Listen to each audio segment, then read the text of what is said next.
I am fully aware I know nothing. This is why I look deep within for the answers.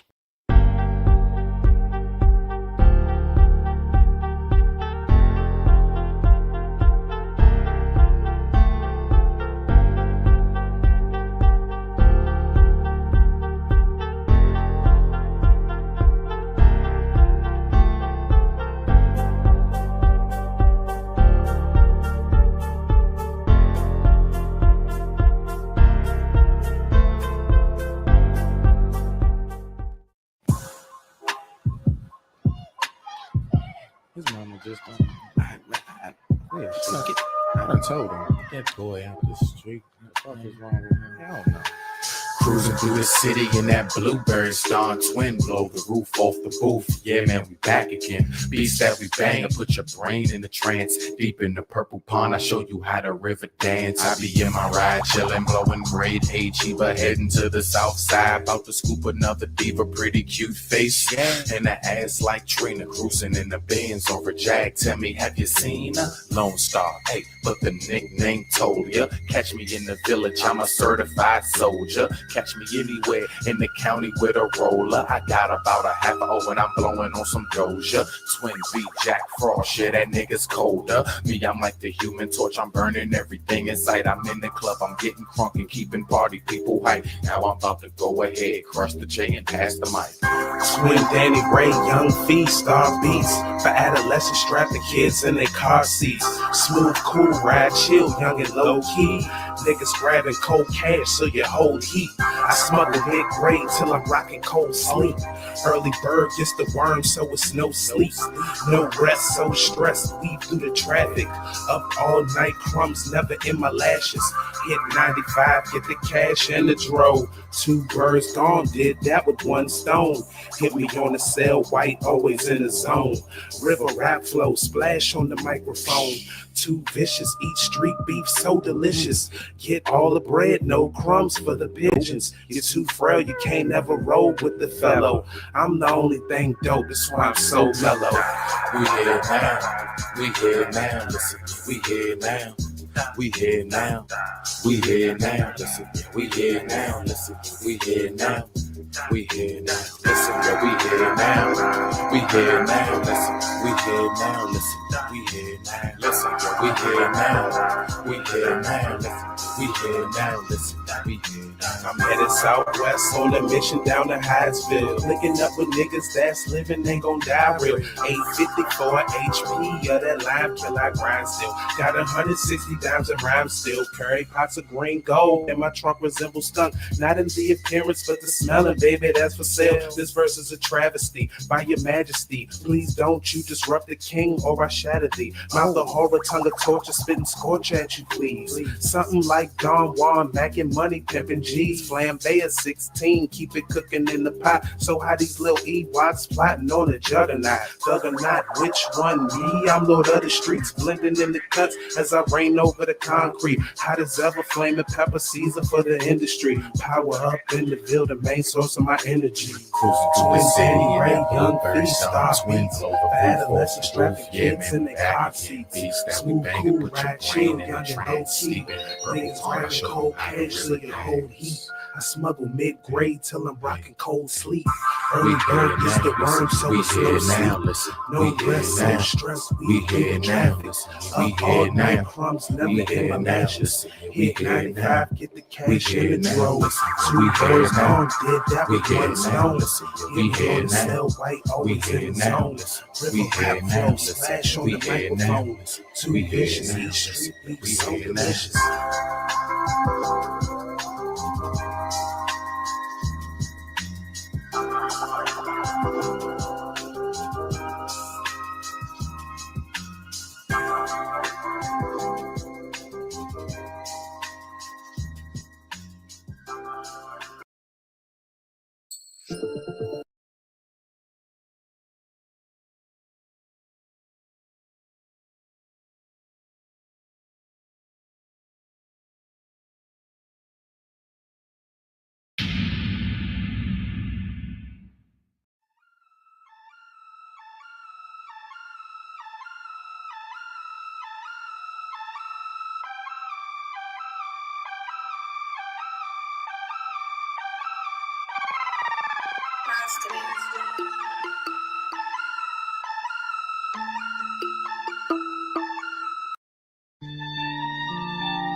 Drew, you're a genius, my nigga.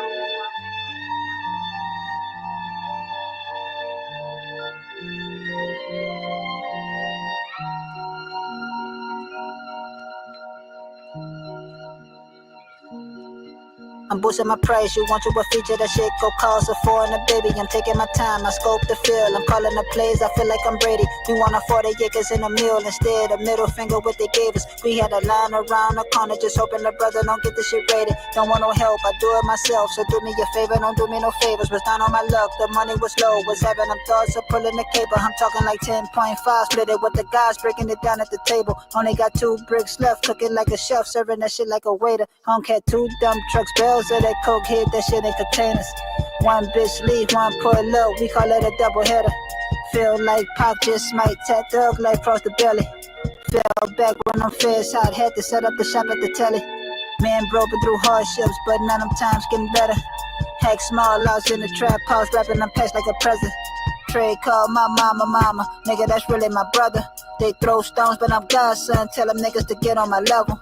It's levels to this, me and LeBro as real as it get. Still in the trap, playing with packs of 12 acts, we going legit. For the money, we don't go like a lift. Stacking Benjis, run it up for our kids. Stay 100 nigga long as I live. Real G's, always stand on biz. Understand that it's levels to this. Me and LeBro as real as it get. Still in the trap, playing with packs of 12 acts, we going legit. For the money, we don't go like a lift. Stacking Benjis, run it up for our kids. Stay 100 nigga long as I live. Real G's, always stand on biz. Understand. Came from the bottom, but now I say higher. All gas, no brakes like a getaway driver. Push it together like I was MacGyver. Only spit facts, the devil's a liar. Don't fuck with rats, them niggas were wire. Singing in court like they was a choir. Only they ones in my circle, we silent. Mob shit, bitch, we moving silence. Back on my shit, I know haters don't like it. Lean off a 4 and smoke exotic ounces. Stay with that fire, it came with an optic. Bitch, I'm like NASA, keep me a rocket. Reach for my pockets, I really will pop it. Talking about the villain, nigga, just stop it. Getting money with him should be the topic. You ain't about no business, nigga, just drop it. 10th grade, kept the tree in my locker. Block taught me, graduated with honors. School dropout, I ain't make it to college. Real fluent in margins and profits. Need me a lick so I could take what I make,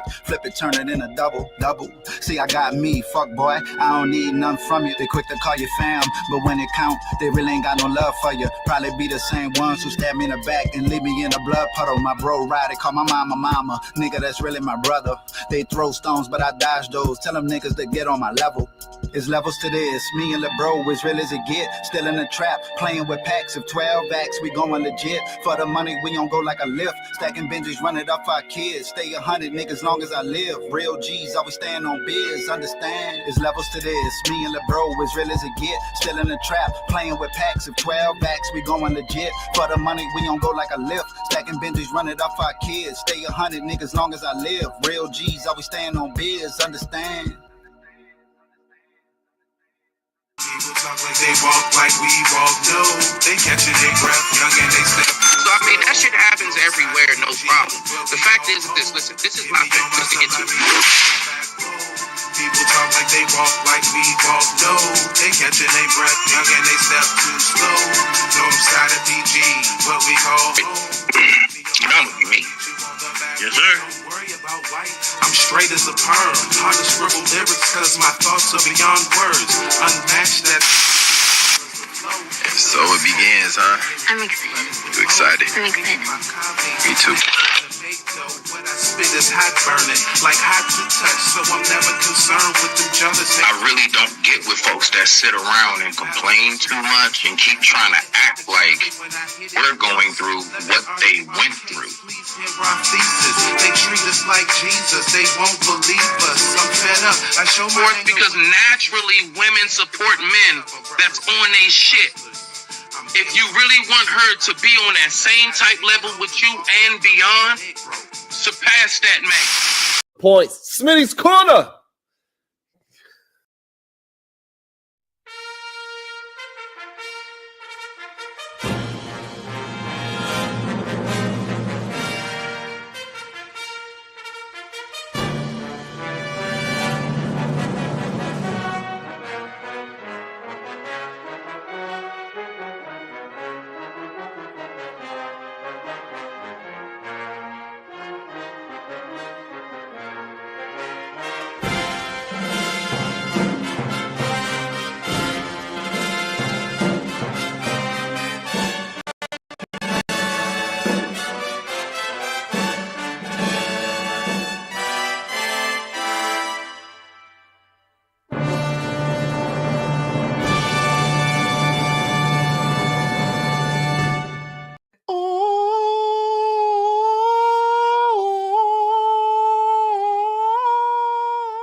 so cool, I'm so cool, I'm so cool, I'm so cool, I'm so cool, I'm so cool, I'm so cool, I'm so cool, I'm so cool, I'm so cool, I'm so cool, I'm so cool, I'm so cool, I'm so cool, I'm so cool.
Damn it, Jim.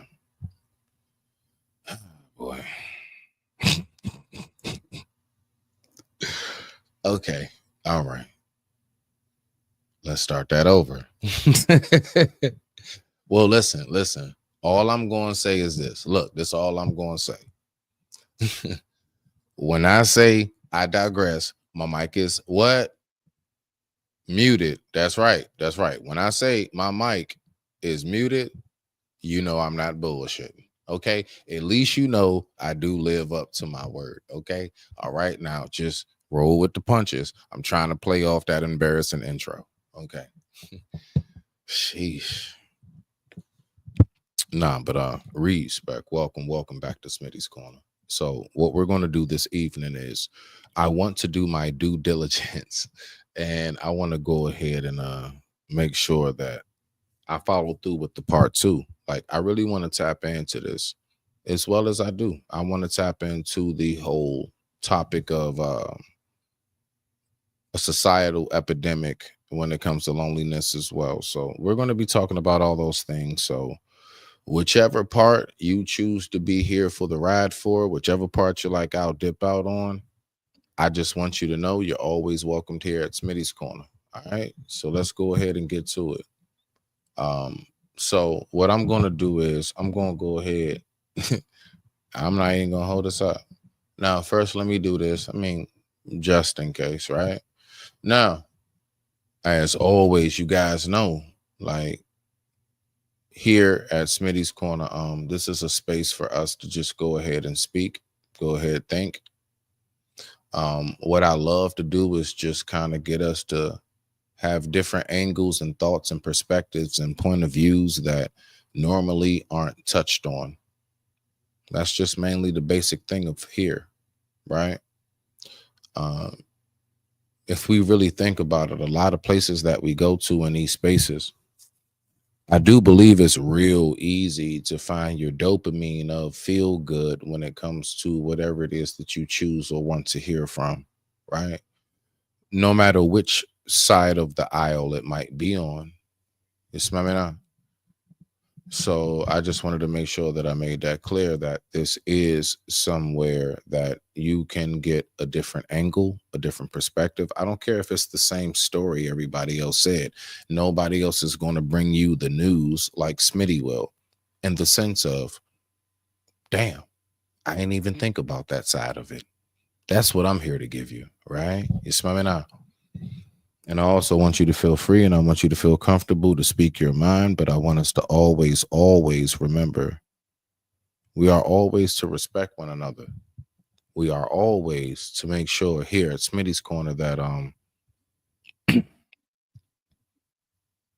don't go too far on your brother or sister. Okay? Let's keep our contentions to ourselves.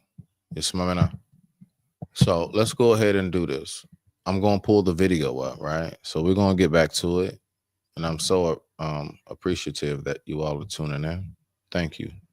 It's really all I ask for. All right, now. So let's go ahead and do this. Let's go ahead and do this. 1 second. All right.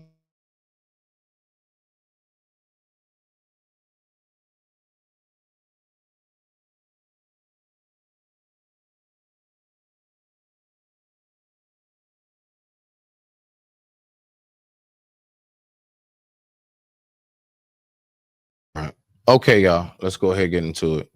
So I'm just gonna pick up where we left off last night. Okay. Let's pick up where we left off last night. So let me go ahead and pull this up right here. And we're gonna go ahead and get back into it.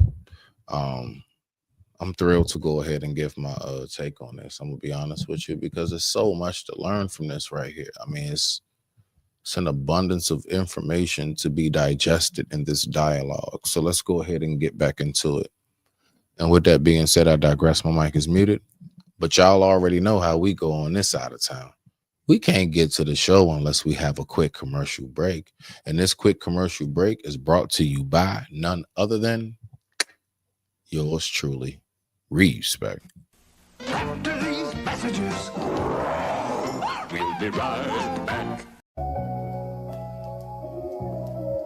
Crack through the chrysalis, spread wings, take flight. I be where them clouds be, only birds around me. Evolve from a prince to a king, so you should crown me. From Rome Lawn to V-Town to the heights is where my mans be. Lone Star, the greatest, underrated, needs a Grammy. Long live Eon and Kathy, my two grannies. Shit was looking real rough, now I'm back up. Beating up the beat while still smacking the track up. Used to blow the bag, now switch gears and stack up. Met a new plug, now my shit sold up. Get the hatred out your heart. All I need is a little love and pull that paper out your pocket. All I need is a hold of dub, and I'm still around the way like crucial conflict smoking hay. And I still be out the city with my cousins out on play. And we ball like every day, don't really care about what you say. Yeah, the devil tried to block me, but I still done found a way. Anybody try to test me with these lyrics, I'm gon' slay. Anybody try to test me with these lyrics, I'm gon' spray. It's stop.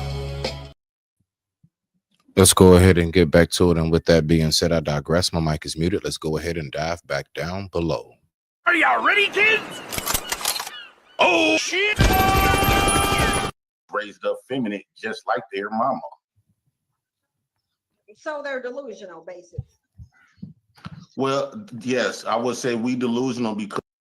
Now, that's the part I will just pick back up from yesterday on. All right. So anybody who was here yesterday knows that I definitely made it very clear.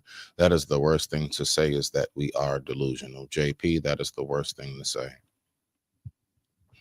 You don't want to feed into that. You have to know the platform you're on. See, this is where I would say situational awareness does come in handy. This is where I would say knowing how to read the room does come in handy. It looks like he's looking off to space right now. And he's not really, like, I would say, especially like on a channel like this is where you might want to look at that chat. This just might be the place where you want to get a good feel of what's going on around you, right? You smell me now? So you're not just kind of like caught all lost in the sauce and looking like My yard. Wait. All of you. Daddy, chill. What the hell is even that? So we don't want to have to, like, we want to make sure that everything, we keep that bad boy straight. All right, so now with that being said, I digress. My mic is muted. Let's keep on rocking out. Because our upbringing, we didn't have that masculine, and then for black women to make fun of black men. The black men walked out. You didn't have the masculine. No matter how it happened, no matter how it happened, she chose them though. No matter how. Yeah, but see, the thing about it is, JP, is that regardless if the woman says yes or not, it still goes back to, aren't men the leaders? If we were to say, aren't men supposed to be the ones, like we are the ones to get on our knee, the whole nine? So my point is, regardless of what that woman says, aren't we supposed to, excuse me, have something called discipline? Aren't we supposed to be the one that, regardless, knowing as men we are outnumbered? Okay, all right, there's more women to men, so you should know automatically you'll have your fair share if you're a decent guy. What is a decent guy? We can go to that in a minute. But you will have your fair share if you're a decent man, right? So that being the case, none of that should even be a factor of what you speak of. Now, that's just my take on it. And with that being said, I digress. My mic is muted. Let's keep on getting back into it. Let's rock out. How it happened, and so we black was men are mad because black women keep choosing to have children with black men? No, not black men, meaning every last one of them. They're having children with black men. That's Yes, they're but, having children. Yeah, but every black man didn't walk out. That's a Nearly fallacy. all black women have children with black men. Right, so but I'm not saying you're not. Now, notice how the question is being proposed and everything else. Now, if we were to really look at that, like what's being said, and she's very intelligent. So if we were to look at it on stats, like maybe paper wise, it would reflect that, right? Now, the thing about it is that I'm fully aware JP is not the best person to advocate as to why and what the nuances and the whole intricate aspects of why that is the case, possibly in a lot of other circumstances. That's all.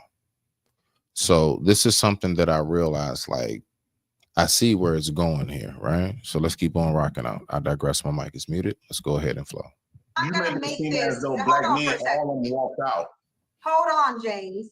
All of them don't need to walk out. The vast majority of them walked out. There has always, since there's been absentee fatherhood in the black community, it's always been a very high rate. It's always so been. Black men. Now, I would say I do get that perspective. Now, me as a man who actually, you know, at one point when me and the mother of my child were in the earlier stages of my daughter being here, I do remember, like, we did have to apply for services. I do remember her having to put down on paperwork how, even though things were in our name, somehow or another, we had to, you know, flip the script and make it as if she didn't know anything about where I was. Now, I do get that part, right? I get it. Like, I see where that can always be something that is always a I guess you can say a permeating factor that just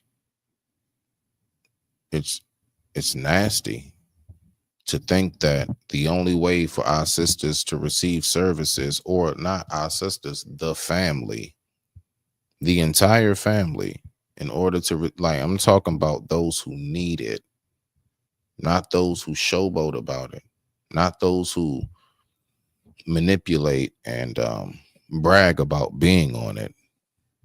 Those who, for whatever circumstance and reason, actually needed the assistance for a temporary time in their life. Like, it really makes it difficult, you know, when these type of circumstances take place.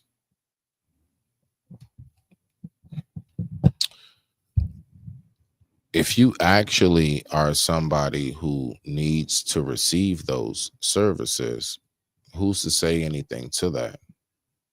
But the thing is that when we know that there are circumstances where the man has to say he's not around, The woman actually has to say, I don't know where he is. That's what can make it a lot more difficult. That's what can make it a lot more, hands-on a lot of aspects, as far as like really making sure that you go do your due diligence to get out of that circumstance. When I say hands-on, now I'm only saying that because I'm the type of guy, I don't know how to be anything other than hands-on, as in proactive on things. Like, I just have to step up. I have to make sure I do my part. That's just me. So with that being said, I digress. My mic is muted. Let's go ahead and keep on rocking out. Let's listen further. They did walk out. They did walk out, and they're lying. Okay, so let's say that'll be true. So nobody's asking why black men decide to walk out from that black they didn't have woman. no money. No, it's documented. It's documented in a Moynihan report, in every single report. Black men couldn't provide for their children, so despite continuously creating them, they just abandoned them. That's why they abandoned them, because they couldn't afford. The only thing that I would say to that, on that part, is this: look, unless we're talking about actual 100%, and forgive me, but grape situations, the fact is that it takes two to tango. All right. So I mean, this is where I get lost in that gender war aspect.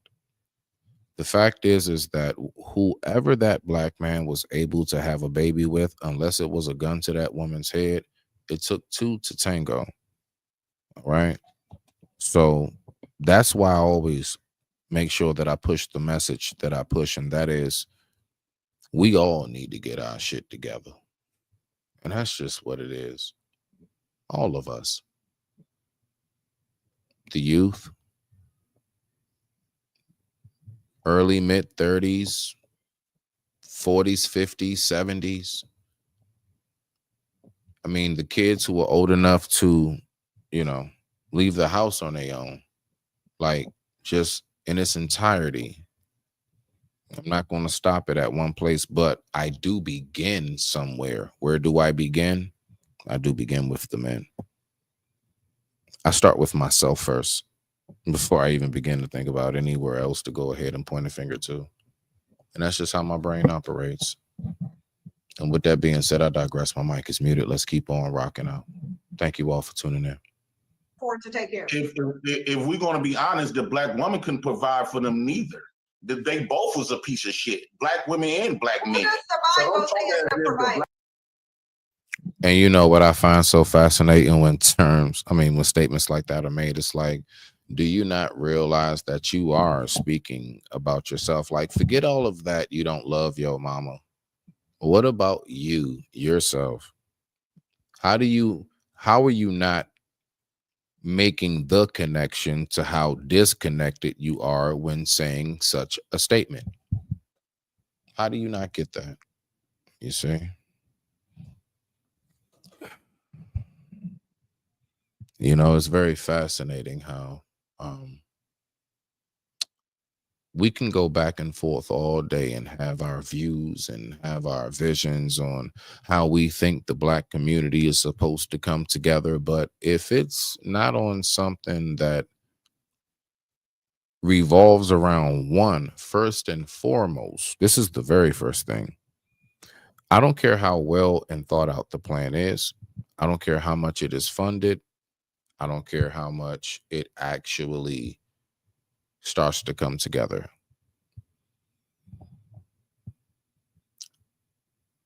The tidal wave of non-unity, dysfunction, lack of education when it comes to our history and roots and knowing who you are, all of these things combined, you need to know first and foremost that no matter what it is that you say that you want to be a contributing factor to for the benefit of whatever it is you want to be, you have to know that you won't be alive to see the actual benefits of this. I've spoken about this many times before. Like, you have to first and foremost know that to get that wave to shift in a different direction, or even to not wash up upon and blow away things on shore, you have to know that you possibly won't be around by the time that even really begins to take full effect. So what do I speak about right now? I speak about sacrifice. That's what I speak about at this moment. You know, any and everything, like right now, like this moment right here. Do you guys really think for a second I'm thinking about like views and all that? No. This is to just be left up here for when I'm gone. Deadass. In God's will, no time soon. No time soon, right? But just in case, because we don't know what tomorrow holds.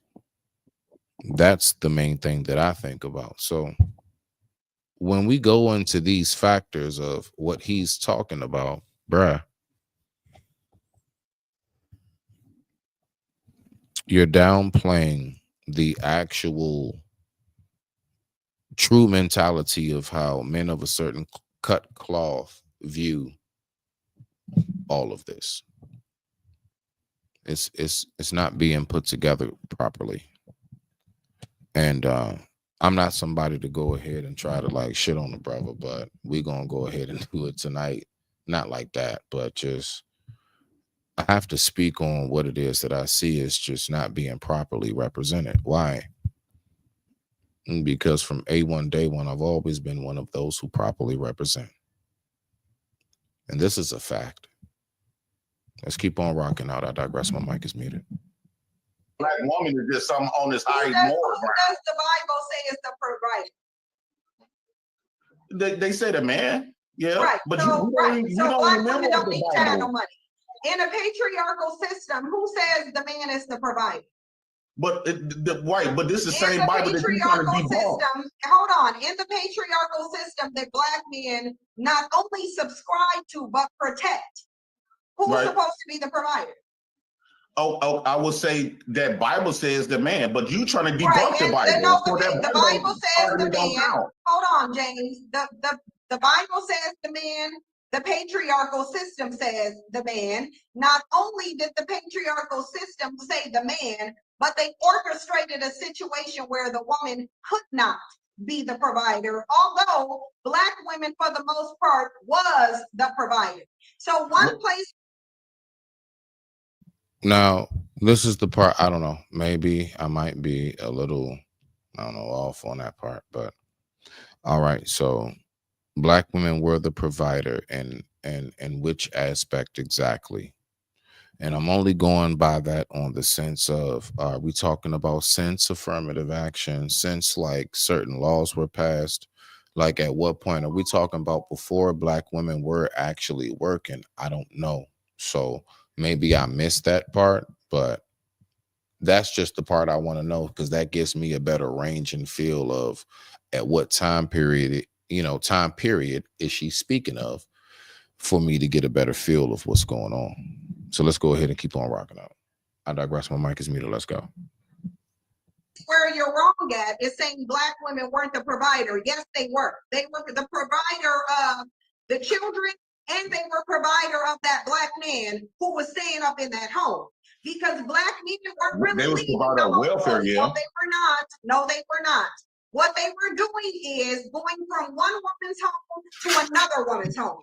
They weren't just seeing the home. They was going back into somebody else's home, helping them to create some children that they couldn't afford, and they knew they couldn't afford because they just bounced on Tiffany over there, who had the kids that they couldn't afford.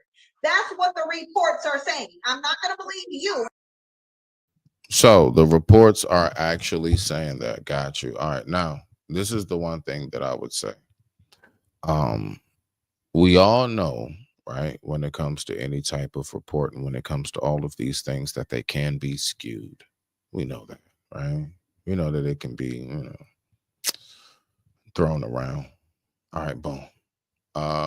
We also know that when it comes to these statistics, that Not everybody who qualifies always is a part of this statistic roll call, which I guess you can say is a part of it being skewed.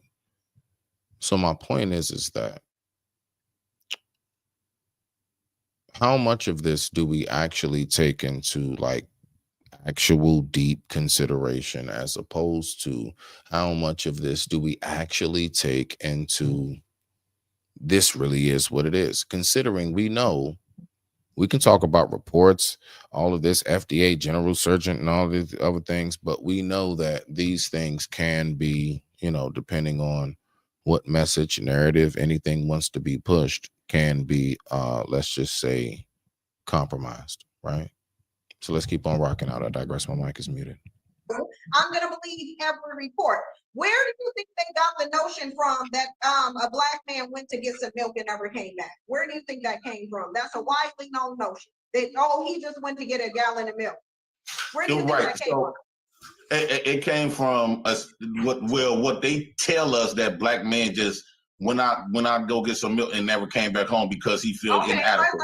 That's what they told us. That don't mean it's true. Let's say that's not true. Fine, that's not true. Why are black men taking care of their kids now? Well, me as a black man, I know a collective of black men that are taking care of their kids. So my whole thing would be this. It's not about necessarily why the black men not taking care of their kids. My whole thing would be, one, why are black men not taking care of their kids? And two, if that's the case, and there are sisters who are fully aware of this, then why do my sisters who do choose to partake in this keep on falling for the same okie doke? The fact is, like I said, it takes two to tango. Am I taking anything away from where the man's part is? No, I'm just simply saying that what I hear in these circumstances is both two irresponsible adults. That's all. And both sides. Now, are there circumstances where no, it really was somebody who was more straightforward, responsible, the whole nine, and I don't know, maybe got tricked bag or just whatever it might be. Yeah, I mean, these circumstances happen. But I would say overall, for the majority times of the circumstance, it would be folks just didn't use their discernment. I've had many times in my life where I would say my discernment got the best of me, so it happens to any and everybody. So, let's keep on rocking out. I digress. My mic is muted. Let's see what we got. The majority of black men, because we're not going to do hypotheticals, minorities, and what else. The majority of black men do not take care of their kids, regardless of the race of woman. I can tell you why. Why? Now, I would ask this question. If that is the case, that majority of black men do not take care of their kids. Now, whether it's true or not, I don't know. Whoever wants to go ahead and give information on it. When it comes to, like, what is that? The stat that speaks about, what is that? The stat that speaks about, generally speaking, a single dad is much more responsible, I guess, or a better single dad, there we go, than a single mom. So if that was even able to ever be a discussion or a stat, now I'm not saying, I don't know if it's true. I'm gonna be honest with you. I still say all of these things are case by case, but I don't know what the general stats are, right? So I'm limited on my information. But let's just say, whatever it is that is the case, I'm trying to figure out exactly how do these things add up. That's all. Because I don't know if the stat is real or not. So let's keep on going. I would say this. The ones that's not taking care of their kids usually be the majority. You gonna let me answer? Okay, you gonna let me answer? I would say that majority of them didn't even have a relationship with their woman. They probably met at a club. Why did they impregnate her then? Well, they both was having sex. The difference is. You specifically, hold on, because we're not going to do they both having sex. You specifically said that black men are nutting out fully developed babies. So this ain't got nothing to. Yeah, and see, that's what makes it real hard. See, this is what I was talking about on the last show. See, JP, when you make statements like in which you did, that's what see, that was all a part of that cookie trail, all a part of that trap I was talking about. So now that you said what you said earlier, you see how now, boom, right then and there, just that fast, being thrown back in the direction, right? Okay, cool beans. The thing about it is that you have to know how to uh know who you're talking to as far as like debate wise. So if you know somebody's angle is whichever direction it goes into, and I mean falls into, you got to know how to be able to pivot around that. You can't just pop up and think you're just going to talk. You got to know that that person's already been ready, especially as much as they've called you by your first name very adamantly, right? So let's keep on going. I digress. My mic is muted. Do with black women. You don't. It doesn't matter who having sex. Black men are creating these children according to you. They're coming out of his body fully developed according to you. So don't blame that on black women. He's having a kid on his own. It's coming out of his nuts. We don't control his nuts. No, what I'm saying is when a lot of times when a man don't have a relationship established with that woman and they just have sex, he don't really care, and that's why most men be asking y'all to get aborted, to get a self-deletion. No, ain't nobody getting an abortion. Hold on. See, the thing about it is that we keep like I'm hearing a lot of talk that goes, I guess you can say back and forth, but I'm speaking more so on JP's part. So I'm more so focused on him as the man in the circumstance. It's more talk about how there are excuses as to why this, why that. I really am honestly just, waiting to hear, look, if I am going to say something on behalf of men, what it's going to basically be is I'm just going to go ahead and say, hey, men need to go ahead and just tighten up. Tighten up in what areas? The areas that we fall short on. Like, I don't know, how are so many men in child support and we keep complaining about it? There are a lot of guys who don't complain about it. Why? Because they made the conscious decision not to be involved in such a circumstance when it comes to non-marriageable sex. I am not talking about those with divorces and everything. That's totally different. You didn't know any of that was coming. I'm talking about the irresponsible aspects of it. I'm talking about the babies that's, not even just out of wedlock, babies that were born out of love, like no love involved. When that baby came in, there was no intent on either side of the mother or father to make anything be long lasting or substantial. That can cause a lot of grief and disconnect in this community as well. That's one thing I always talk about, how I came here to the world. I came here through love. I came here through like actual like stability and teamwork. That's how I entered the world. You smell me now? I didn't come through in a whole bunch of arguing and fighting and things of that nature. That's not how I came here. So when I speak about the things that I speak about, it is for a reason, because I do recognize how, not saying my upbringing is the best, it's really not. Some know, most don't. Like, I got a lot more stories than you know. I just don't speak about them. But just keeping it on a surface level, I do know, and I recognize that everybody's upbringing is going to be different. Thus, the different upbringings, that's when you need to find who's compatible for you as far as outlook on life. I would say that's the biggest thing, outlook on life. But with that being said, I digress. My mic is muted. Let's keep on rocking on. No one's getting an abortion because you want them to. If you don't have a child, what should you do as a man if you don't want a child?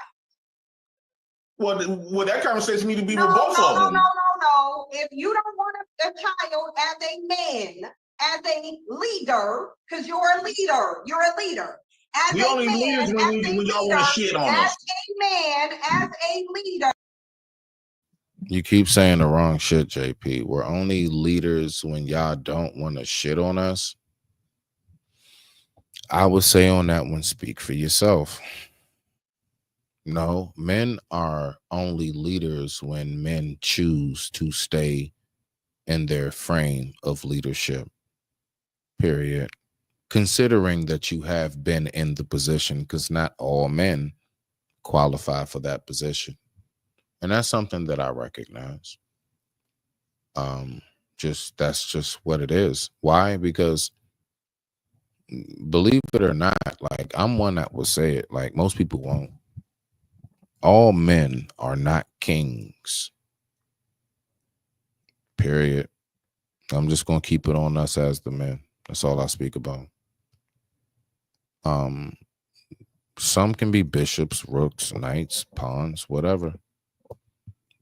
But not every man is a king. Because that comes with a very, very specific role that is to be played out. And that role is to be played out very much so in a way that is not like degraded or like the name of it being abused. So then to the point where people hear it and they hear king and it's like, oh, that ain't nothing. And that's why I say not every man is supposed to have that title. You smell me now? And so that's where I am with that. And with that being said, I digress. My mic is muted. Let's keep on rocking out. Respect. Right. What do a man need to do if he don't want to have to produce a child? What does he need to do? Get clipped, wear condoms, don't have sex at all. Right, or keep his bodily fluids out of her body. Right. Did he say? So he said, get clipped, wear condoms, bruh. And then she follows right behind, like that's the main thing. See, it's all the wrong answers. It's okay to say, just keep my D in my pants. Like that's okay to say. It's okay to say, I just want to keep my D in my pants. It's okay to say, the answer is just simply not having sex with nobody that I don't have an intent on being with long term. The answer could be, I don't have any intent on having sex with somebody that I don't intend on marrying. The answer could be, I don't intend on having sex unless I know we got the whole situation and a deal under and overstood. Is this just a transaction? It is. Cool. Here's yours. Let me get mine. See you later. If that's what it is. The point that I'm making is that there should be clear communication and clarification when it comes to any circumstance that you have. Why? So we can avoid dumb stuff like, what's it called? Situationships. What is a situationship? I mean, it's just whatever. But anyway, let's keep on rocking out. I digress. My mic is muted. Let's go ahead and get back to it. Respect. Consenting, hold on. A woman consenting to having sex is not consenting to you putting your bodily fluids in her body. Keep your body. I'm gonna start a petition to make y'all get prosecuted for rape for doing it. I'm about to propose some like. Okay. You know what's so crazy? You know what's a real, you know what's actually considered a real form of contraceptive? It's called pullout. That's right. And I just thought about that. Like when she said it doesn't have to go in her body. Okay, bet, But that is pretty I just thought about that. Like, okay, so bet. So if you're not gonna actually finish inside that woman, then where do you finish, considering that man is going to finish? There are many options that can come to play in that term. And with that being said, I digress. My mic is muted. Let's keep on rocking out. Respect. Because you make it sound like all these black women are rape victims. Like they want consensual having sex. If you are putting your body Black women is the biggest rapists. You're not gonna just come on here and say stupid stuff. So I'm gonna go ahead and let your stupidity fly right now because I only got 2 more minutes. So I'm gonna let your stupidity fly. Because the laws of science differ fundamentally from those of instead of cussing you out. The bottom line is, if Black men don't understand what their bodily fluids can do, then they're too stupid to be having sex. You don't need to be laid up with nobody. You need to be laid up with 0 people. If as a man who's going to call yourself a leader, who is going to ask a woman to submit to you. Now, see, the thing is this. She's very, very good at articulating these things. What she's saying and the way she is articulating it, that is like, let's just be for real. She's in a way, she's basically wording exactly what men, for the most part, in a lot of these relationship spaces do advocate and say. So now it makes him think. But, you know, the thinking goes but so far on that end of the aisle. But that right there, that was pretty smooth. And the only reason why I say that is, and it's not even an agreement, it's just I'm listening to this as a debate. Like, just, okay, you two, she has her ideology, he has his ideology. Let's just see where this goes. So far, the main thing is that she's not saying anything that can't be refuted. It's just a simple fact that JP is just not doing a good job of just coming back and saying what needs to be said primarily. Let's go ahead and get through the rest of this a little bit before I get to the next topic for the evening. And with that being said, I digress. My mic is muted. Let's go ahead and rock out. If you can't even find out a way how to keep your bodily fluids inside your body, you are too dumb to have sex. Black women stop having sex with idiots. They're stupid. I agree. So can I ask you one last question? Sure. I see that you've been going at the Black men for a long time, right? And looking at you, you're not even Black. So the Black man or the Black woman is not show responsibility. What race am I? You are biracial. You are biracial. You're not Black. So you're not even our responsibility for you to be going this hard on us anyway. Parents, what are you talking? I'm not sure of what Cynthia's G background is. I don't know if anybody knows who may be watching, but okay. And she looks like a sister to me, but you know, again, I don't want to speak in any direction too far, honestly, because I don't know either one of them like that. So let's keep on going.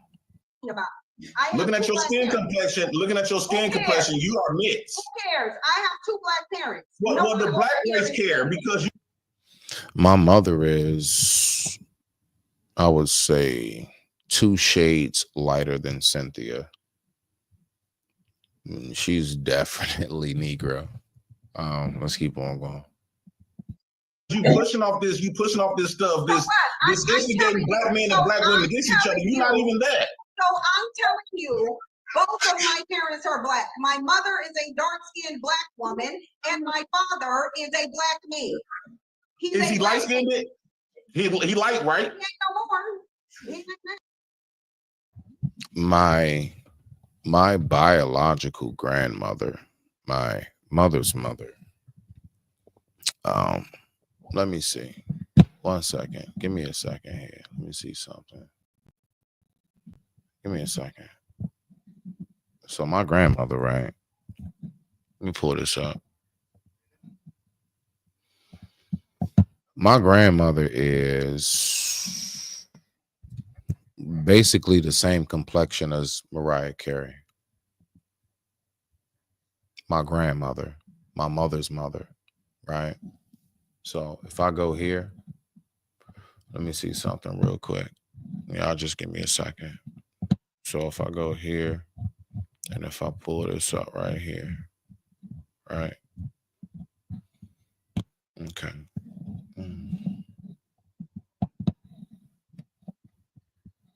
Okay. So right here, see something. Thank you for your patience. That's my grandmother, right?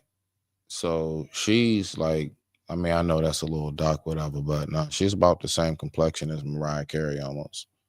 She's like super light, like really light. Look at the last name as well. Now, you know that's Smallwood. That's my grandfather's last name, but her last name is Taliaferro. Anybody who knows what that is, that's Italian. That's my grandma. Her last name was her name is Eon Taliaferro. Smallwood, that's from my grandfather, which is the Native American that I speak about. Okay. So now that's my mother's mother. So I don't know. Am I mixed? Okay. So let's remember Smallwood, that's Native American, Black Native American, Monacan, Pamunkey tribe, West Virginia. I do my research. Taliaferro, that's Italian. I do my research. What am I? That's my mother's mother. Okay. So, you know, you never know how things can be. So, with that being said, let's go ahead and get back to the video. So, I just wanted to pull that up real quick. You smell me now? So, let's do it.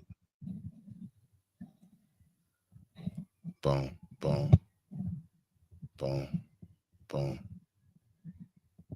Let's go.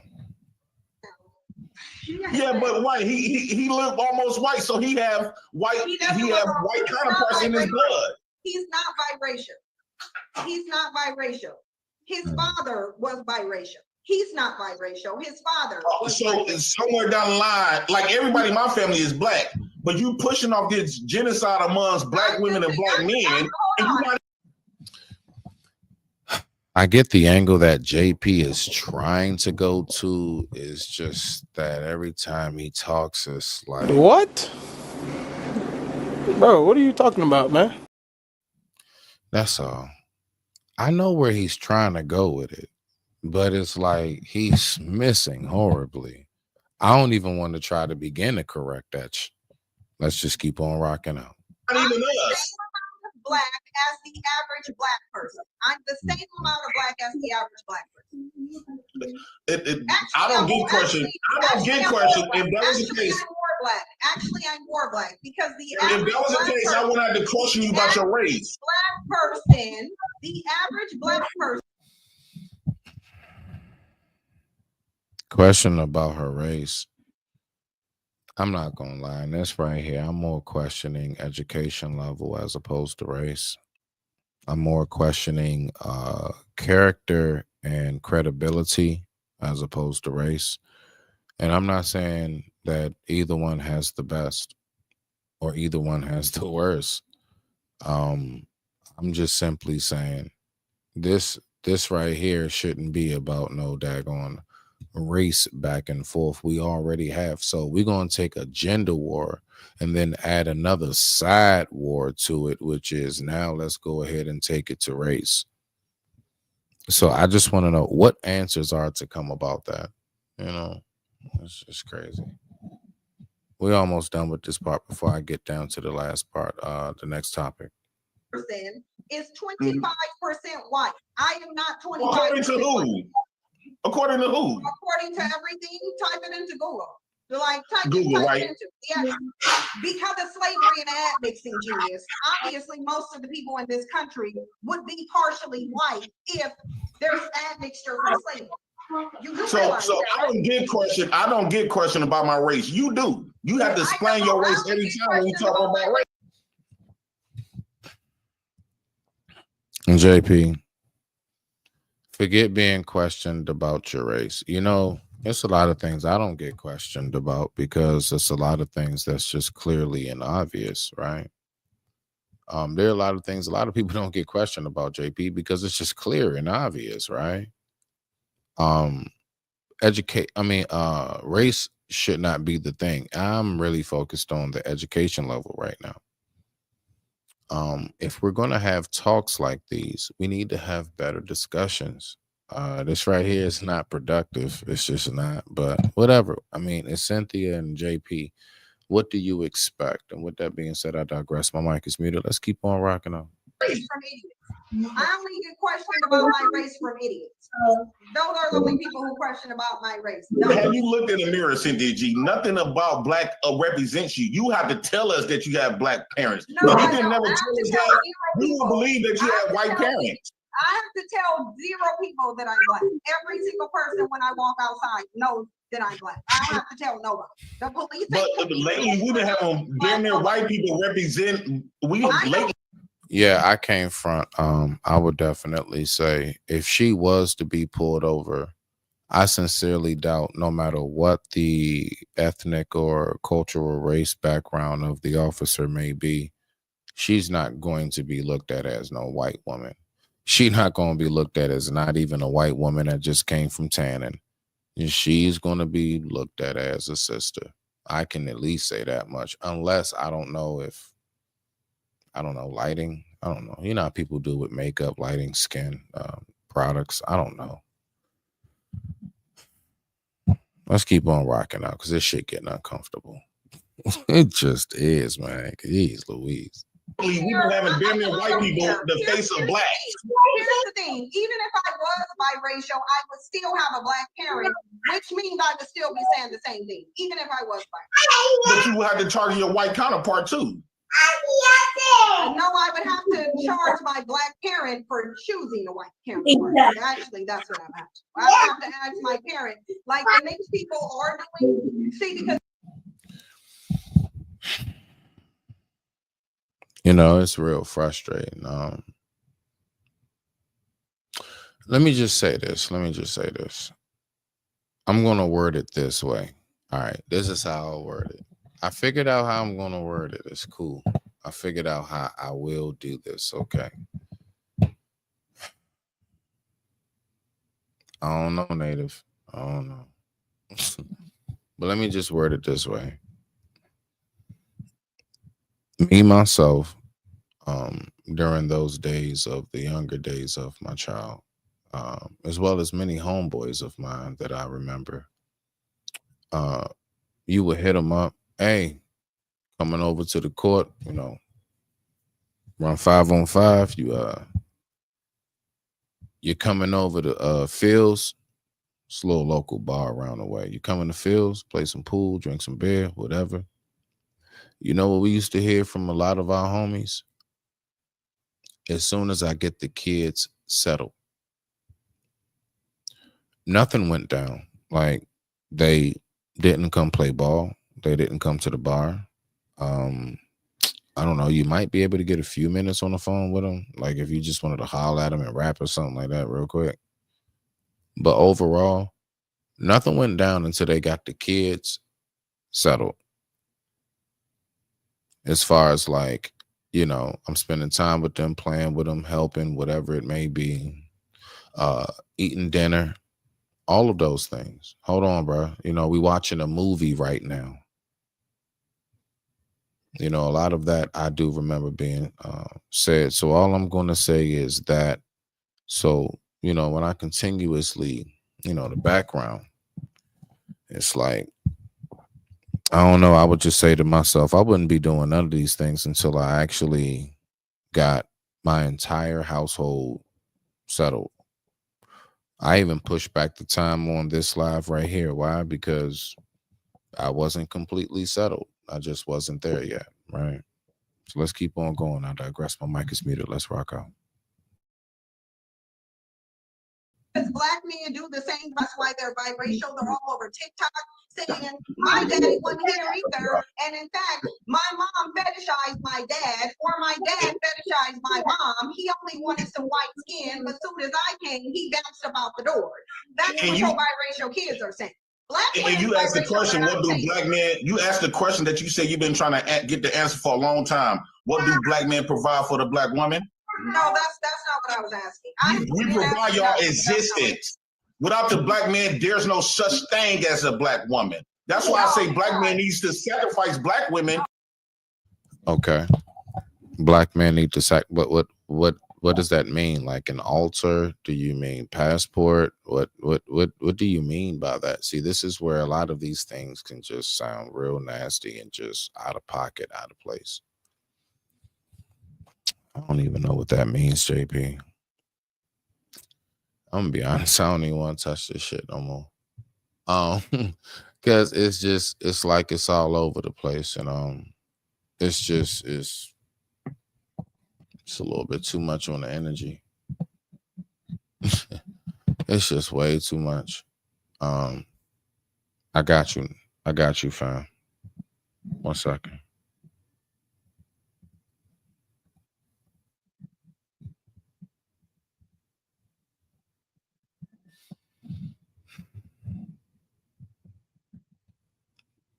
Mm-hmm. Okay.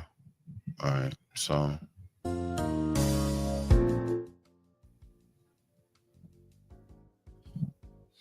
okay now. So we're gonna go ahead. I'm gonna see if I'm gonna go ahead and see if native. So we got one up in the building. Okay now. So let's go ahead and see what we got real quick. Give me 1 second.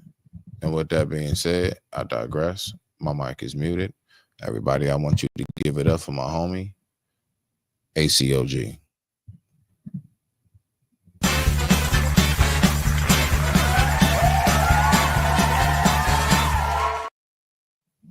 Okay, now what you got, AC?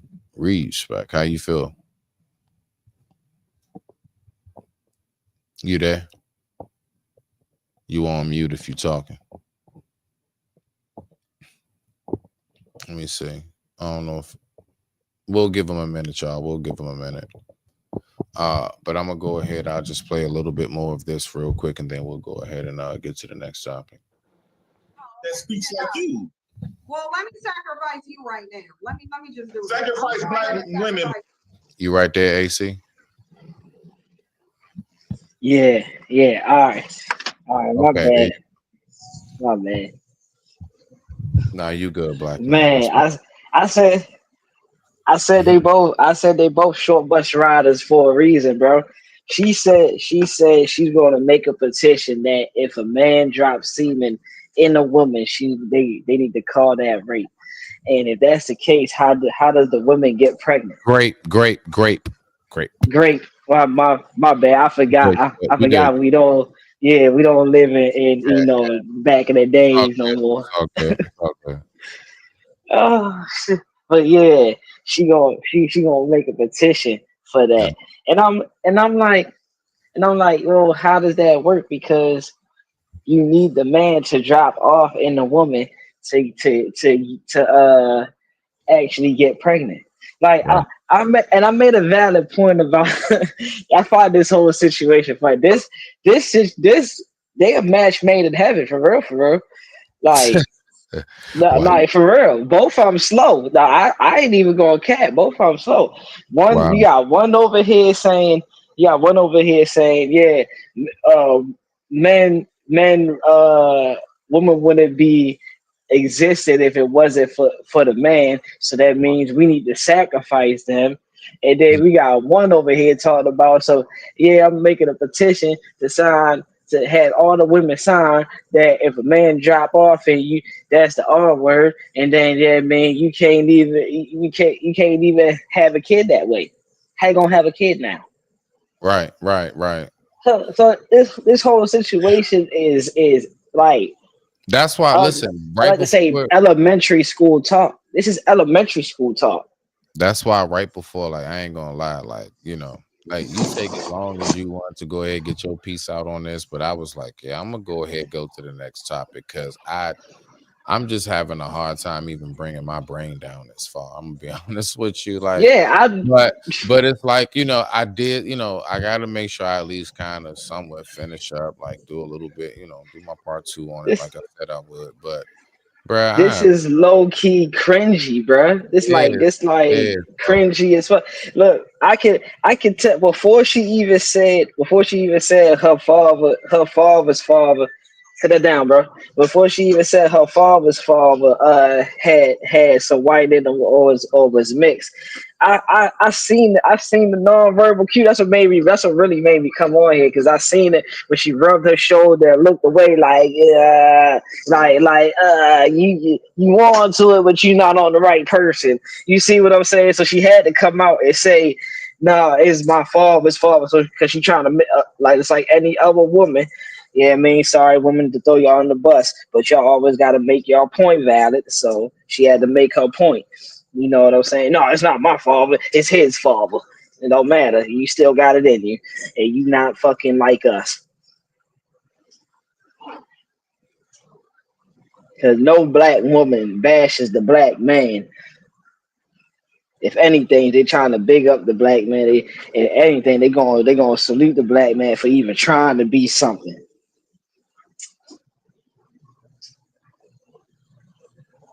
Well, see, the thing is, we always have to remember too is that this right here, like, you remember when I said, you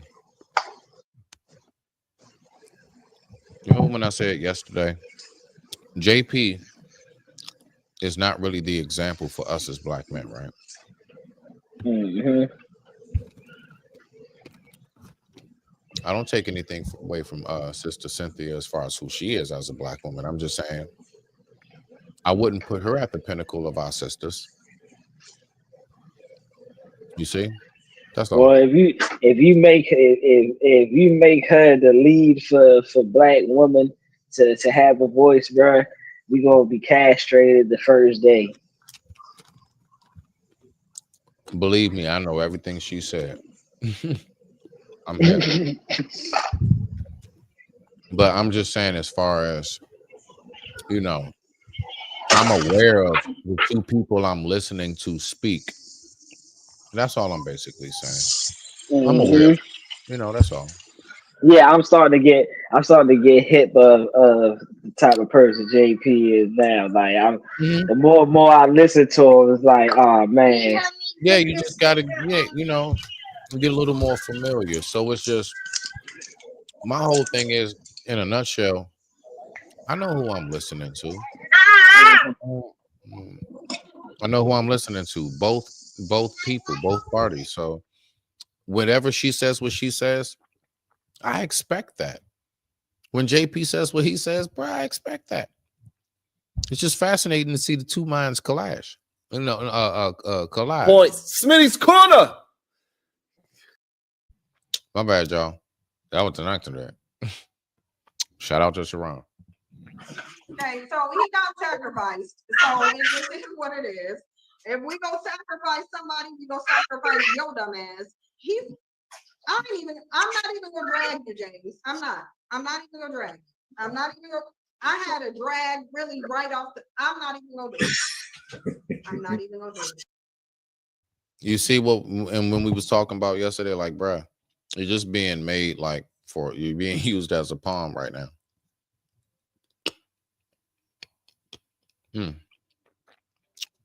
That was the main thing I spoke about yesterday. She knew what she was doing. As far as he is somebody that is definitely an easy lick. I don't know too many people who wouldn't look at that and be like, yeah, if I wanted to go ahead and whatever topic it was, I'd probably pull him up too. Get some quick bread off of him, get some quick clout off of him, or whatever it might be. Or just prove my point real quick. Because everything he walks into every trap. What you got for this before I get to the next topic, unless you got anything else you want me to go on this? No, please go to the next topic. I'm tired of seeing these two. They're not giving nothing about this conversation has any valid substance to it. Nothing at all. That's where I'm at, bro. Like, I really want to talk about something that has more. That's where I'm at, bro. This shit not doing it for me. Nothing personal. But like I said, I had to make sure I at least attempted the part 2 on. I had to at least attempt it, right? No, I mean we never finished it, and I'm glad we ain't finished it, and we went to the next topic, because if I'd have heard this yesterday, oh my gosh, oh man, absolutely out of this world, right? This is beyond me. I'm glad. I'm just gonna say I'm glad I'm not into this kind of topics and discussions. You know what I'm saying? Like this, I'm glad I don't fall victim to shit like this because this ain't nothing but gaslighting information. This is your opinion, and one you're not gonna out debate a woman.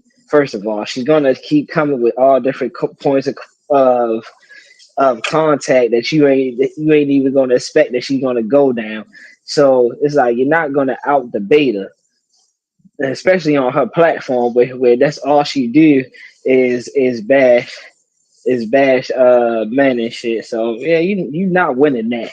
It's a lot of it's more hurt single women out here that don't even have nothing to do with race. It's more hurt single women that's gonna agree with the topic than it is stand up men that's gonna have an actual brain and be like, you know what the fuck are y'all talking about?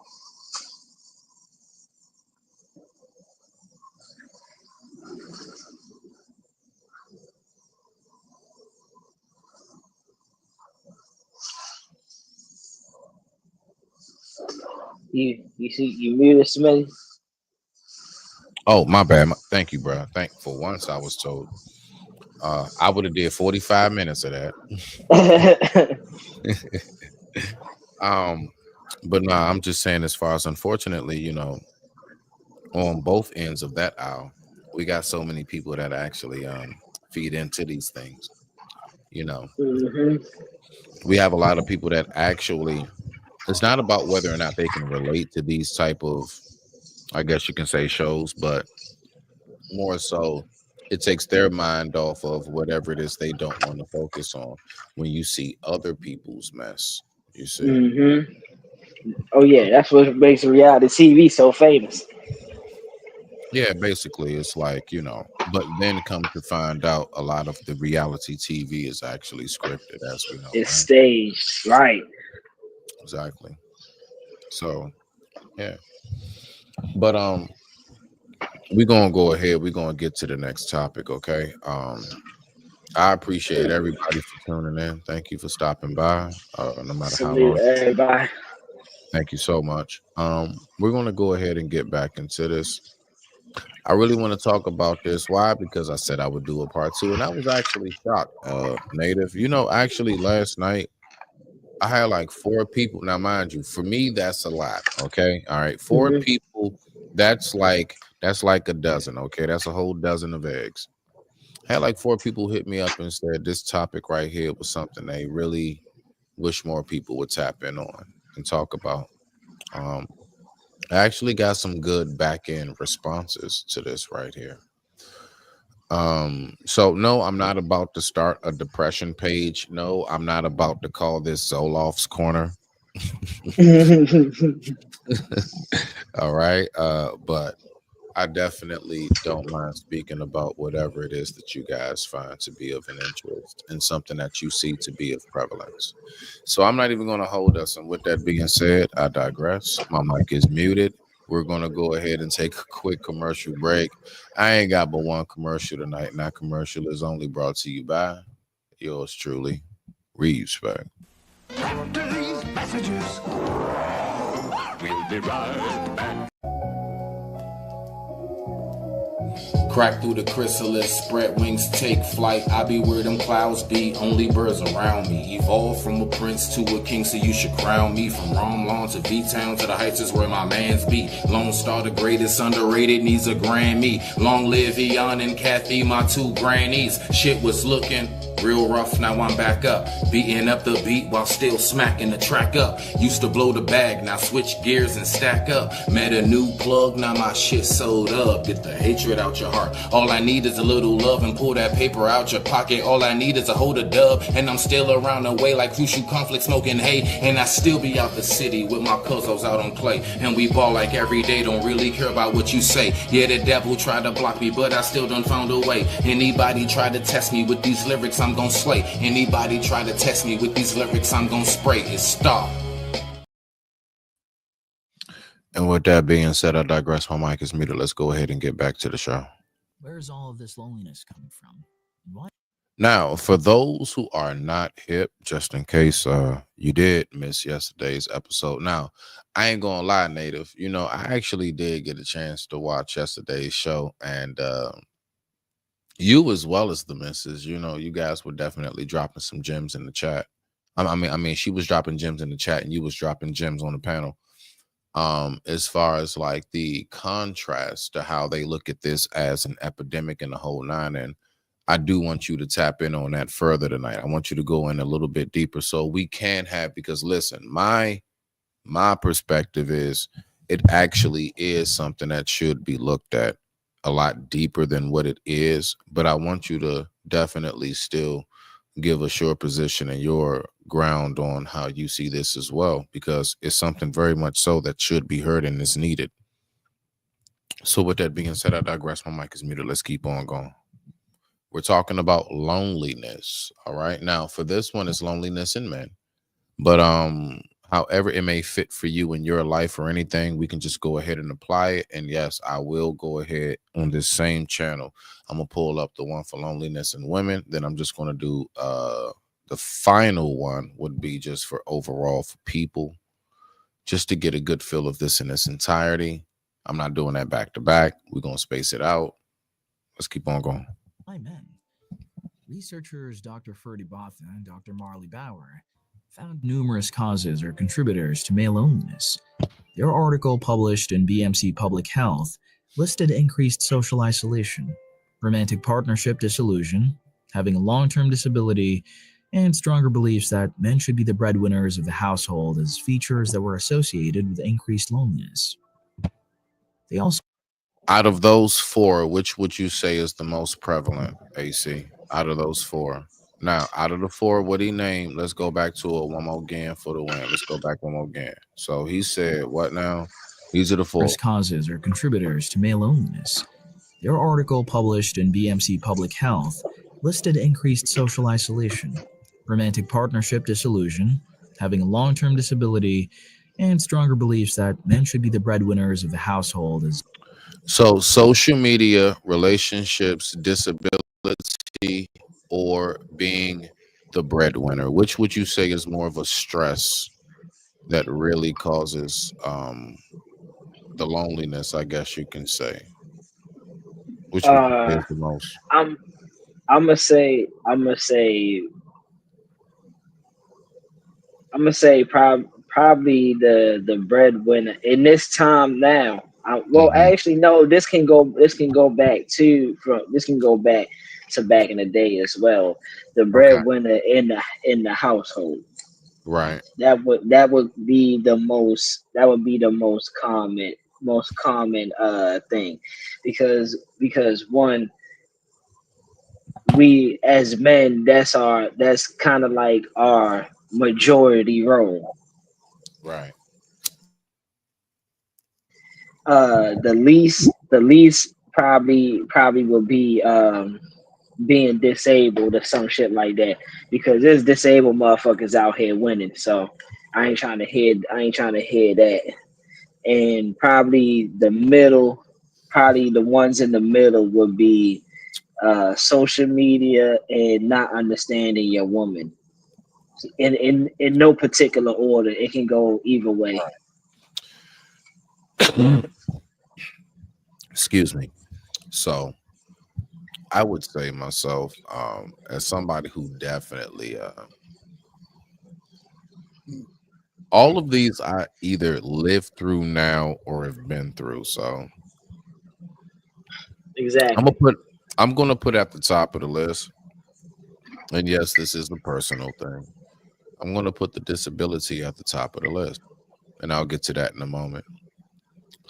I'm going to put social media at the bottom, because I mean, I still do believe it's overall still way less men that's engulfed by that than women. That's all. And in the middle, I would put the relationship second, like underneath disability, and then I'll put family third. So it would go disability, relationship, family, then social media for me. Now let's just go to my number one and my number four. So well, let's just go to the number one. I already told you about number four. So me personally, right? Like, I've spoken about this before. Anybody who knows me knows that um,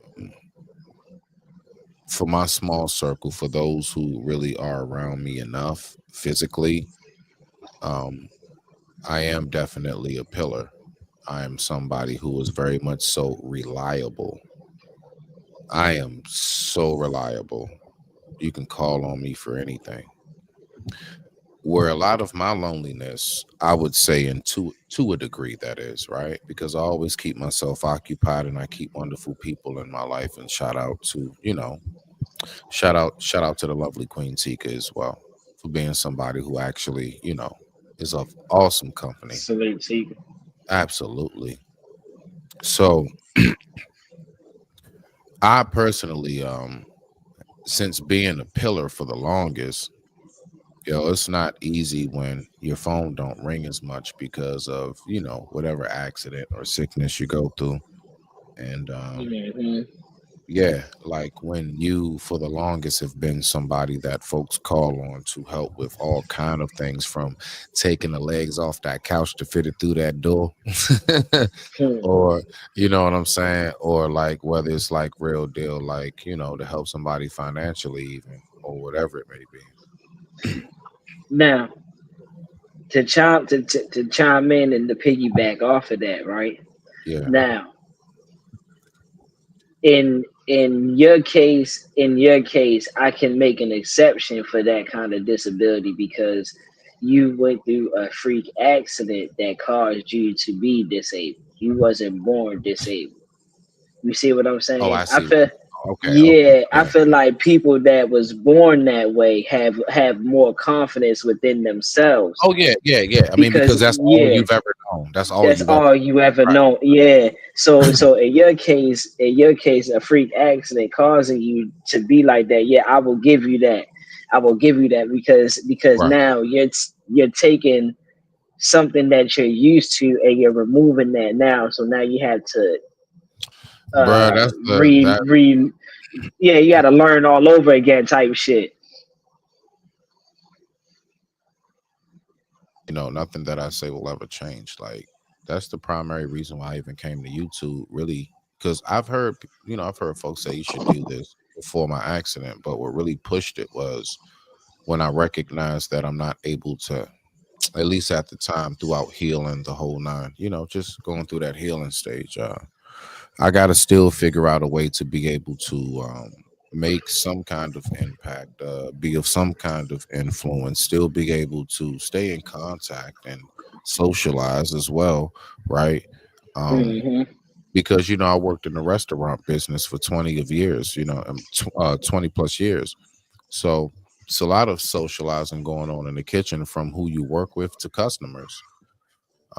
So that was a lot of my joy, just being able to cook food for people. So when I lost that ability to do that, I said, I just want to still figure out a way to be of servitude. I don't want to sit up here and complain about shit. I ain't about to sit up here and say, woe is me, why me? Nah, when my accident happened, the first thing I asked God, now that I'm in this position, what could I do to still be of servitude for you and your people? How should I shift my gears? What should I do different now that I'm not able to go back behind the grill no more and go ahead and put that plate in the window and ring that bell with my spatula? So that's where I found here. There are many other avenues, but like I said, this was the main one that I found that I was able to just, like, on an immediate platform, this and Instagram, um, to go ahead and still make some form of impact, bro. Because I ain't gonna lie, I don't feel right. My point is to land it. I don't feel right, bro, when I like am not like I don't have a project. I don't have something to do for someone and or like myself, what have you, whatever it may be. I always have to like stay busy. I always got to have something I got that I'm working on, whether putting it together or putting me together. I got to always work on something, bro. I don't feel right if I don't. I digress. My mic is muted.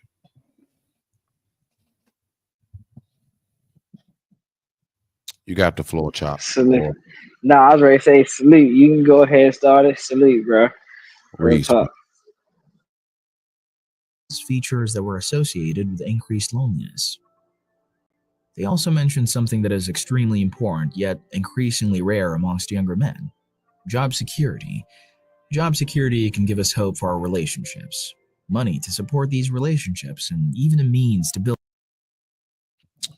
Have you ever had a point, let's say between, okay, so you left at 15, I remember this. So you definitely was out there earlier. So let's just say between 18, because I'm just going to put it at an actual adult age, between 18 and let's say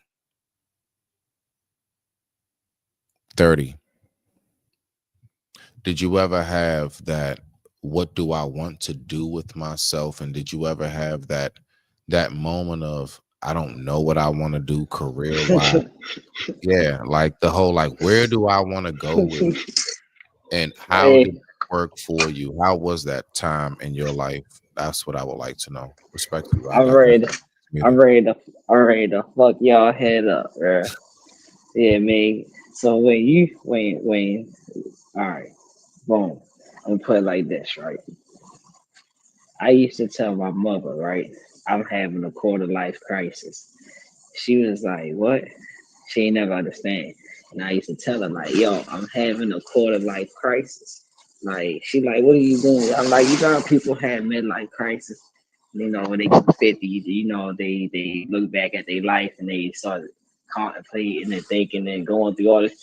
Well, I'm doing that now. I'm only 25. I'm doing that now. Having this quarter life crisis.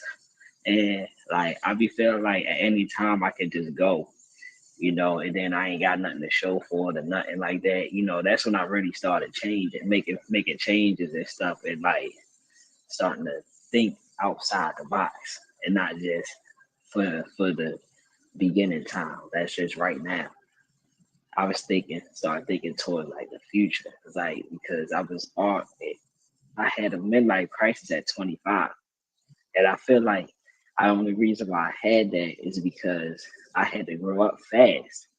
And with growing up fast, you know, you at a young age you start becoming an adult faster than you normally would. So yeah, I remember having that. And this is why I say like people need to take that time to themselves, because Right. when I took that time to myself, bro, I found myself crying, like crying to myself, like Right. nigga, what is you gonna do with your life? What is the fuck, Right. like nigga? I felt like that's why I gravitate to Kendrick so much, because Kendrick always saying like ain't nobody praying for me, and that was one of my big things. Like nigga, ain't nobody worried about you, ain't nobody praying for you, ain't nobody. Yeah, I mean, like nobody care if something happened to your ass. Yeah. Like so Yeah. when you get That's yeah, real. Very real.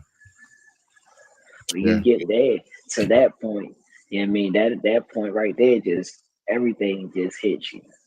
Hmm. Yeah. I personally, along with what you said, I was allowed to actually grow up at a pace. I wasn't forced to have to get a job, nothing like that. But like I said, my first job was at 13, 9 months. All right. So my point is, I was one of those, I forced myself to grow up fast, like when I didn't have to. Like it wasn't even necessary for me to do. I could have sat back and just kind of laid around and just went to college and things of that nature. But it was something about, I always wanted to know what was this whole adult life about. You know, Hmm. I always had that fascination, just I want to pay some bills. Believe it or not, like it's weird, but I actually like used to like not used to, but just before I actually had to do it full time, it was a fascination of mine when I was still under um the covenant of my mother and father's protection. And I remember just like me just want to like I remember I would come home with a little punk ass $185 from a part-time job. I'm putting $50 on the table, like, here you go, dad. Electric. Happy And about it. man, I was so psyched, bro, to come home with a check. And I would never forget how many times my heart was broken because he would give me that $50 right back and be like, if you don't save this for your bus fare.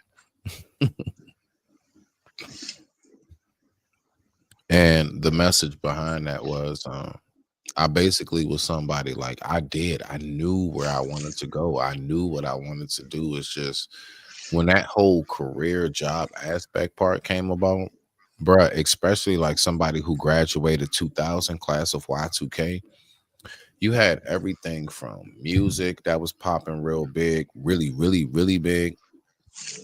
Um, Definitely graphic designs.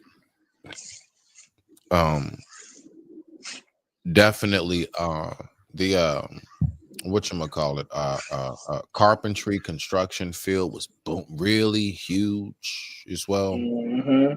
Like it was a lot of stuff that like you could just like get into this field and you can just rest. Unions real huge before a lot of unions were threatened. I know they're still around, but you know it was some hangups about that. My point is I recognize all of that and I see exactly where that, where it all plays out. But let's keep on getting back to the video. You got anything you want to say before I push play? Nah, you go ahead. Let's keep on going. Let's rock out. I appreciate you stepping up again.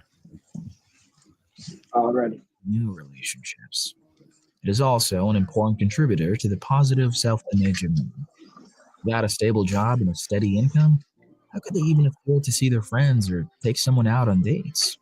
Without a salary and a way to contribute to society, a man calls his own value into question. Loneliness isn't gendered, but men and women do face different challenges when it comes to loneliness. Men struggle. Before he says it, I want to pluck your brain, Native. What would you say, in your opinion, is the main focal point of men's depression, generally speaking? And what would you say is the main focal point of a woman's depression, generally speaking? I mean, no, loneliness. There we go. Sorry. All right. So men, I'm gonna say men first. Theirs will come from like competition wise. Okay. Like as men, we're competitive. Right. So with that being said, like we tend to want to do things out our means in order to keep the woman happy. And with that comes loneliness because I mean either you're gonna have to work extra hard that's gonna take you away from the woman, or just basically you just not gonna have the time to spend with the woman how you want to because you gotta provide this lifestyle that she it's not saying that she's dying for, but Right. the lifestyle that you got her accustomed to. I got you. So I guess like that's where we could say that's where consistency in men come in. And we know that that's something that like, it's kind of hard to get around that with women. However you start off is how you got to keep it going. That's why I always say it's not good to lead with your wallet, not to get, very too far off real quick, but that being a perfect example of what you speak about. So, leading with your wallet, like, yeah, once you take her on the first date to like, I don't know, $500, $800 for the night. You think you're going to be able to take her to like Dunkin' Donut and Burger King like the next day or some shit, right? You think you're gonna be able to pull off an Applebee's on a random? That's not gonna work. I mean, you know, because you started off that way, so that's why it's good to like, however you start off, keep that up. And that's something I've even always spoken about, even in my relationship. Like, look, as long as we do the same thing every day, we should be just fine. As in, however we start, the loving, the, you know, into each other, the whole nine. Now we know that, you know, look, we know life kicks in, but my point is to just keep that mentality. Like, as long as we keep checking in with each other, as long as we keep communicating with each other and all of these other things, we should be just fine. You know what I'm saying? Like, it shouldn't be no issue. That's all I'm basically saying. That's all. So that's for anybody who, you know, throughout your relationship and everything else. Absolutely. You know, and that goes for myself as well. And with that being said, I digress. My mic is Hold on. Oh, I thought I thought she was gonna start it. I already said. Nah, go ahead. Nah, yeah. I was about to, but yeah, go ahead. What you got? Yeah, I'm gonna say, and from a woman's point, you know what I'm saying. And I'm not a woman, so maybe some women can help us. And yeah, I mean, they not gonna be on the travel one situation. Shout out to travel one. But what I would say is like women seek a lot of companionship, like that's why a woman can get along with a dog and a cat better because a dog and a cat will listen to their problems without feedback. A dog and a cat is just gonna just come and lay and cuddle with them whenever they want them to. You know what I'm saying? Like they're more companionship based. So if a man is not emotional wise to where as though he wants to cuddle and how was your day? Let me rub your feet and you know I'm gonna give you a massage and just tell me about how your day was. You know, if men is not like into that, it's gonna be hard because she's gonna lack that companionship. Oh, okay. Nah, you know what? That's actually a very, very good perspective that you just brought up. Because yeah, that right there can listen, you know, again, we talk about case by case in anything we speak about, because nothing's a totality when it comes to relationships. But nah, that's something that's definitely some real shit you just said. Because that can affect the connection bond. Yeah, no, that's some yeah. I appreciate you telling that. But with that being said, I digress. My mic is muted. Let's go ahead and get back to it. To express their loneliness. Many men would talk about the weather or admit to other struggles like addiction, rather than admitting to being lonely. If you've seen a lot of videos or memes about male loneliness, you might think that men actually talk about their loneliness a lot. It's important to remember that social media. No. I would say even for myself today, you know, yo, it's like it's a lot us men don't talk about. It is so much that is not said. And do you know why?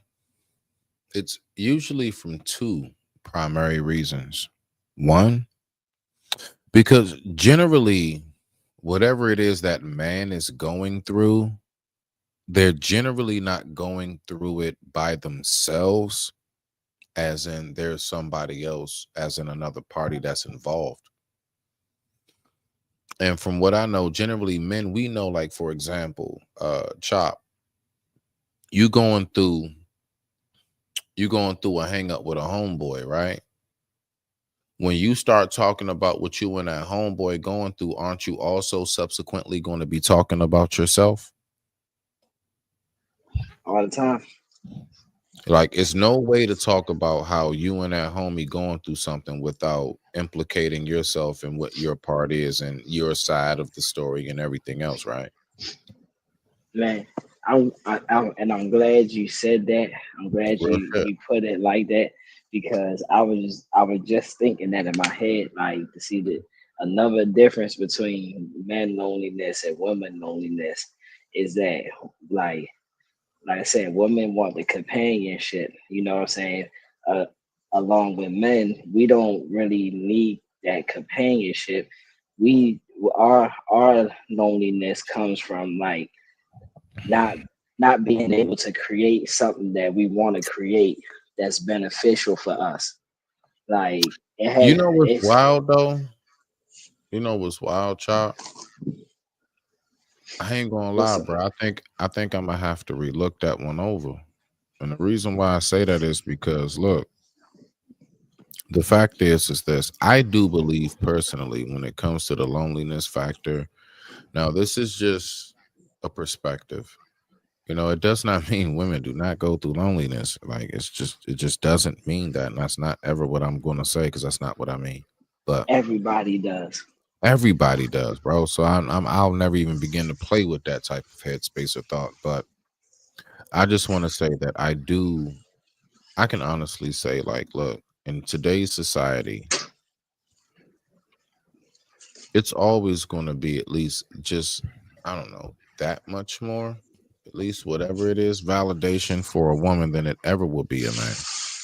Um, Hmm.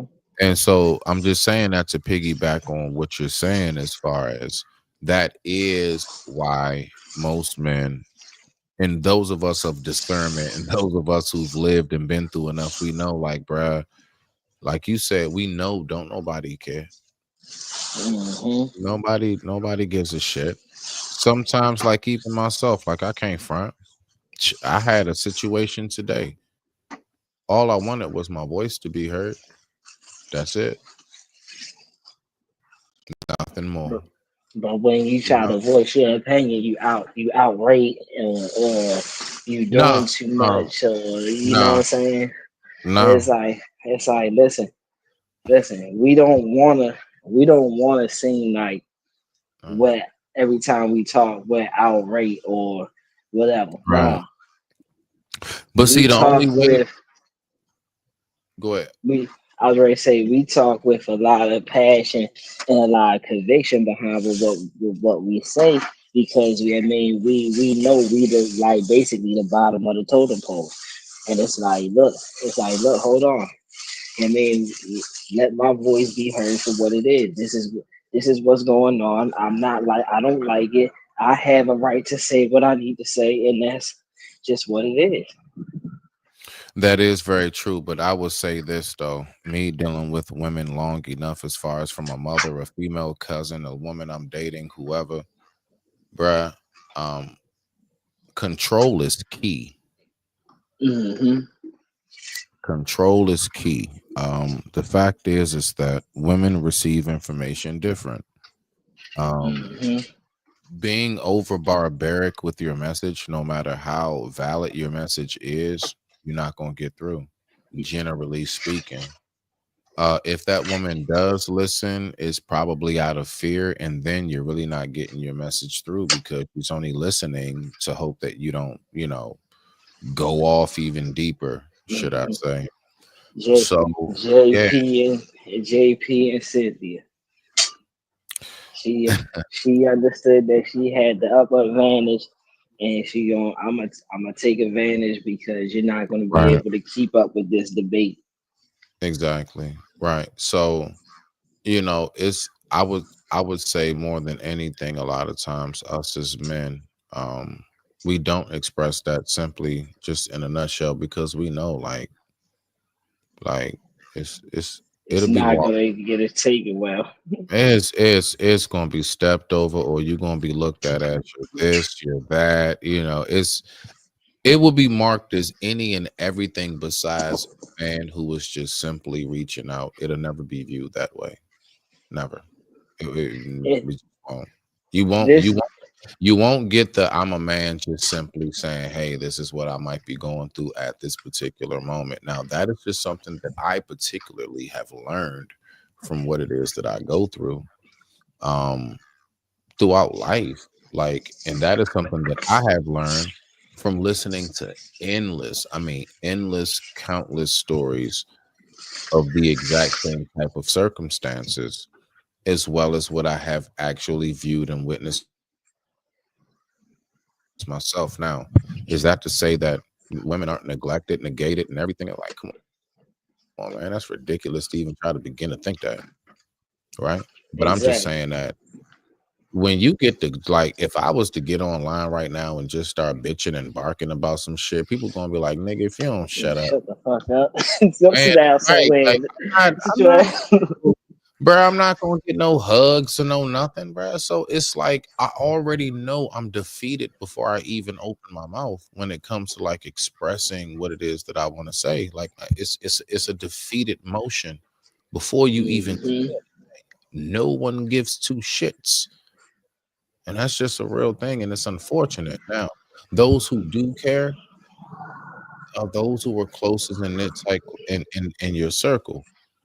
That's where your tribe, your village, those who are of kin spirit and those closest to you come into play. The point in which I was making on that to land it before I push play on this video is the world does not care. That's why it's so important for a man to network and establish a a tribe, a foundation with at least a small nucleus of people. So that way, if you do go through whatever you go through, you would trust me. Like when you a solid dude, sometimes all you need is just like one or two good people in your corner, and you feel awesome. You feel great. You know, it's not always about needing like the biggest, largest crowd for things. You know, so.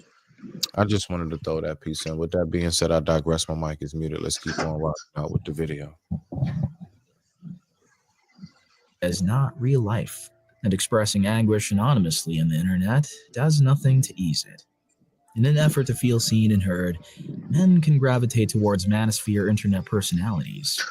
This isn't always helpful because these personalities are often limited to parroting the struggles of lonely men, rather than providing practical help. Romanticizing loneliness. With the perceived rise in male loneliness, there has also been a rise in media that reflects this change. Movies like Her and Blade Runner 2049 are cultural touchstones for how some men see themselves. The protagonists in these films are deeply lonely men who try to embrace their emotions but can only share these feelings with manufactured love interests. To some men, that might... Now, this is why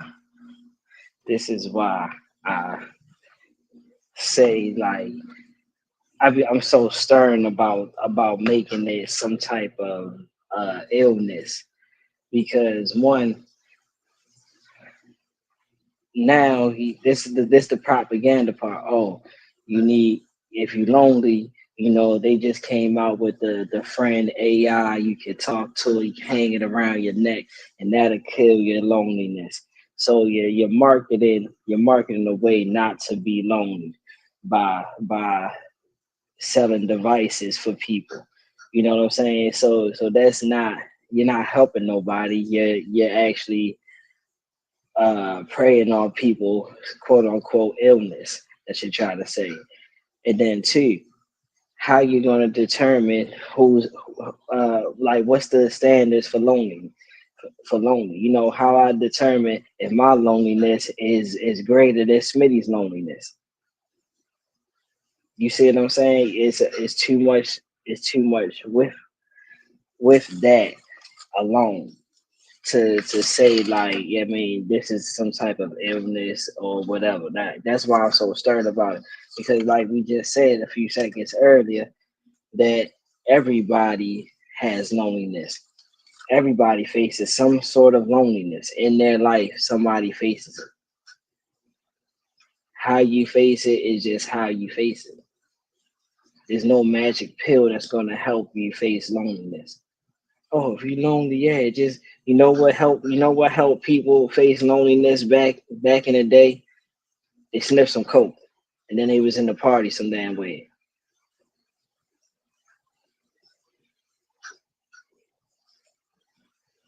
I'm just saying. You muted, Smitty. My bad. I said I think I'll pass on the coke, but I'll take a coke and rum. I'll take a coke and rum. Okay, all right, but I'll pass on the coke. But Nah, I do get you on what you speak of. It's just, the thing about it is when it comes to loneliness, the fact is just like how you said, this is something that's always going to be like how what did you just say? Is my loneliness worse than Smitty's loneliness? No, because the fact is, watch this. Whatever loneliness I might be going through, let's say at the moment or whatever past time in my life, whatever, I'm going through a stage of loneliness. You're going through a stage of loneliness. My loneliness could be different than yours. Thus, is the loneliness the same? Yes. Is the circumstance the same? No. Watch. You could be, as you would say, that loner, right? Like it's just you. You got your crib, the kids are grown, and all of that other good stuff. And let's just say, for whatever reason, it's just you, the wife, and the dog now. And you got your house out there, say in the woods, you got your cabin. You love this damn dog. You want some like um you want some what's my man Keanu Reeves? What's his name? John Wick. John Wick. You want some Wick shit about the dog. Dog passed away.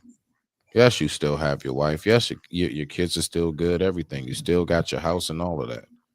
There will be a sense of loneliness that will come when you depart from that dog. I could be somewhere down the woods, and what happened is, let's just say, maybe my wife just passed away. So now you have a form of loneliness. I have a form of loneliness.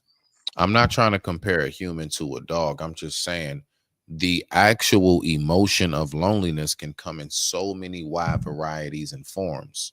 The fact is, because you don't do that walk with the wife, the kids, or nothing when you leave out that log cabin and go down the trail to the lake and fish. You take old Buster or Buddy or whatever the dog name is with you. And now you taking that walk, and it's a little different. I may not take that walk. I may just wake up and, make tea and croissants for me and the missus. And now she's not here anymore. Like that could be something where I'm like, as I'm making tea in the morning, as you're walking down that trail, simultaneously on that split screen, we both feel the same emotion at that time. That's what I speak of. You see where I'm at? Yeah, I got you. Yeah. So even though one is, a person, or the other one could be whatever it is, it's the loneliness. But yeah, it's not of the same actual category, but the pain is similar. But let's keep on rocking on. Sound extremely familiar. Even before the pandemic trapped everyone indoors, the computer was a lot of men's only hope for connection. Porn replaced sex, and video games replaced real human interaction, with movies and TV shows centering around people. Do you believe that porn has replaced sex overall? Like, no, not porn, replace. OnlyFans, all of that? No, the real No, deal. not replace sex. It replaced the image of having sex. It replaced the thought of having sex. That's what I'm trying to say. Because so this goes back to what I mean by like the OnlyFans girl and the guys that's trying to emulate their girl to be their girl that they seen on OnlyFans or whatever. You know what I'm saying? And when you want to build a bed, girl, you know what I'm saying? Just know you still got to go to the Build a Bed store to buy the accessories to go with it. Yeah. Okay. All right. No. You got a good point right there. Shit. All right. With that being said, I digress. My mic is muted. Let's go ahead and get back into the video. People who long for true interaction, that pain seemed to mean something. Now men see these romanticized versions of loneliness not only as something they relate to, but as something they can use. Sometimes this turns into motivation, fuel for the gym, or other methods of self-improvement. For other men, loneliness only makes them feel cast out and rejected. not only by potential romantic. Now, let's look at the two type of men that was just spoke about right there. You had one group of men that actually went on ahead. What did he say? They went and worked out, figured out whatever hobbies or what have you, right? Paraphrasing. And then the other one, they just look, headphones on, hands in the pocket, and just walking around. That right there can also be very dangerous because an idle mind is a devil's playground. The fact is that you may feel that sense of loneliness, despair, self unworth, because you don't know who you are and you haven't figured out what your purpose is exactly. Once you realize that, like me, it took me quite some time. So I would say maybe about 38 it hit me. So about 38 it finally clicked. One day I just said to myself, I get it now. I know what my purpose is. My purpose is to be of service to people. Now, how did I come to that conclusion? Always was somebody where friends, things of that nature would want me to mediate for relationships or just friendships. The career field that I went into is cooking. When you cook, you serve people. I'm serving you food. I'm giving you a dish. So that's of servitude, right? As well as just naturally, I don't know, I just have like this thing where I like to see life thrive. So that's where my outlook on how nature and God's creations work. So I always knew that that was where I wanted to be in life. I always knew that, you see. So let's keep on rocking out. I digress. My mic is muted. Let's go. Partners, but by society as a whole. Worried about YouTube banning ad block? You got anything while I get past the commercial real quick, Native? Yeah, like you right. It's see, like you said, this is a what you would call a double-edged sword. You know what I'm saying? And with any disease or illness or whatever the people like to call it, you know what I'm saying? It's a double-edged sword because you're leaving the gateway open for people to take advantage of being lonely. You know what I'm saying? And it reminds me of people with service dogs. Like, half the time people don't have damn service dog. Their dog don't do no service, but just sit there and wait for them to get fed. Like that's the only service they have. Like, but it's cool because how do we know that dog is not actually keeping that woman alive by just being there and allowing that woman to pet her? You know what I'm saying? So this is why I said, like, how do you judge the level of loneliness in people? Oh man, your lonely ain't compared to my lonely.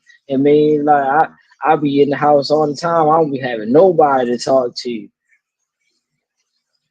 I've been in the house all day cooking and cleaning. You come home from a hard day, you go straight in there, get in the shower, and go to bed. This is every day.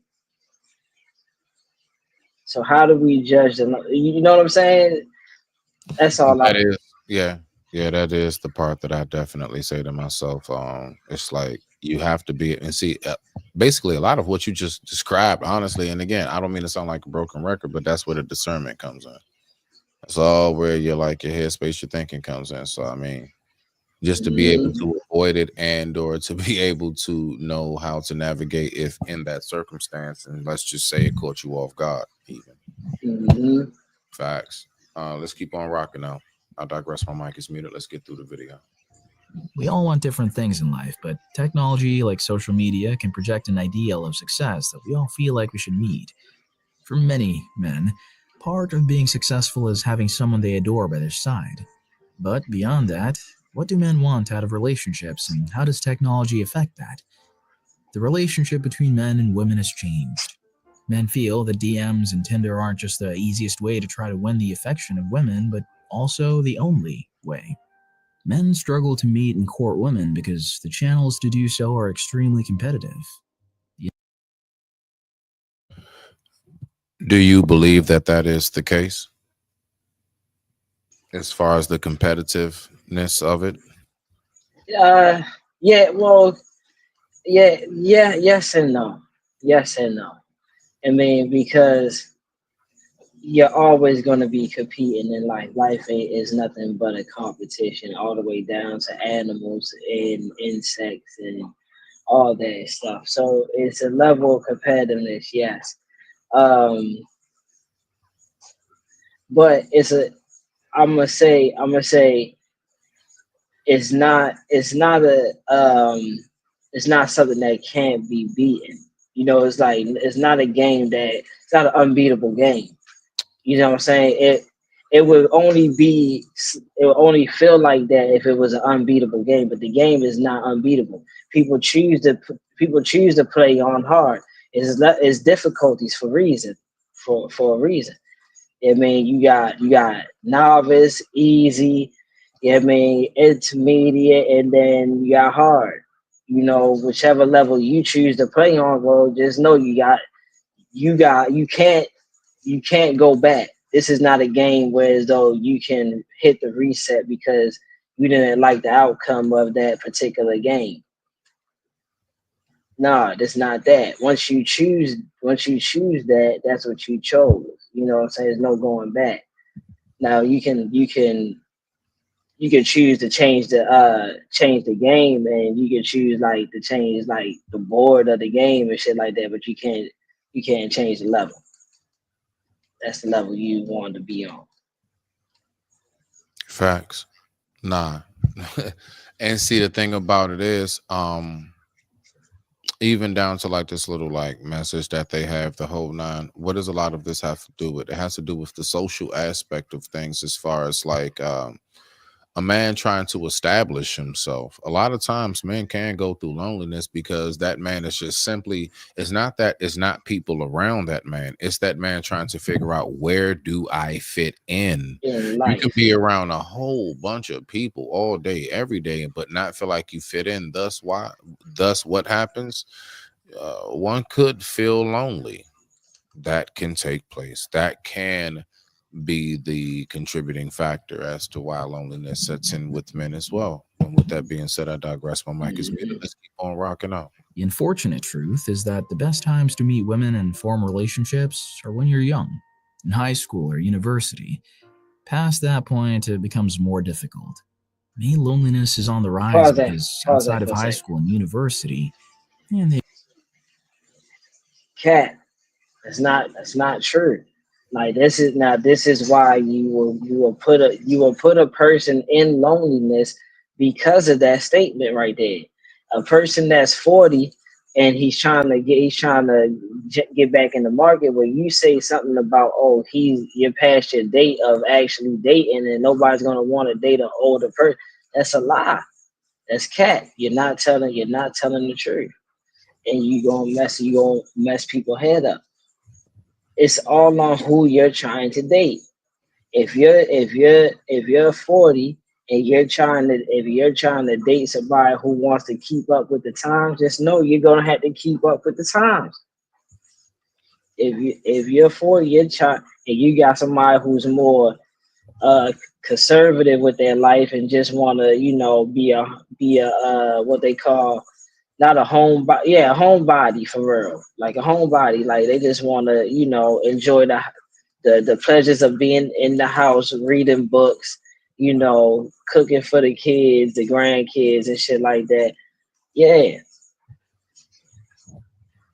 it's all on who you want to date. That's it. Yeah, that is what it comes down to. I mean, all of these things do come down to personal choice and decision, discernment, the whole nine. And just personal preference as well. And all of these things should always be taken into consideration and held up to a status, right? So with that being said, I digress. Yeah, man, facts. Let's keep on rocking out. Let's see what we got before we get up out of here tonight. experiences associated with those periods of life, we have to rely on technology to meet people. This creates the reality we find ourselves in. Men competing with other men in a competition that women don't even realize they're judging. So, as our social spaces continue to be replaced with online convenience, men and women will only become more lonely. The sense of competition between men is on a global scale thanks to social media. A 2024 study found that it affects men differently than women. Researchers found that problematic Instagram use is directly associated with general anxiety, social anxiety, and loneliness. For men, social media doesn't remind you that you should be competing. For those who have struggled to maintain friendships, relationships, I can't even front that part right there. Like, listen, when it comes to maintaining relationships, struggling to keep relationship going, as far as like friendships, business partnerships, intimate, whatever it may be, a lot of times, like, that has a lot to do with the disconnect between both parties. You know, a lot. Look, now there are a lot of times where it could just simply be the disconnect of one individual or what have you, but a lot of times it's like, you know, if both parties fall on that communication in some form or fashion, you can have instances like this. So, with that being said, I digress. My mic is muted. Let's keep on going. or close ties with family, it can feel like social media is yelling, "You're losing," every time you log on. Loneliness is a trap. Is it even okay for men to be lonely? Of course it is. But some men don't realize that. A lot of men struggle to admit that they're lonely.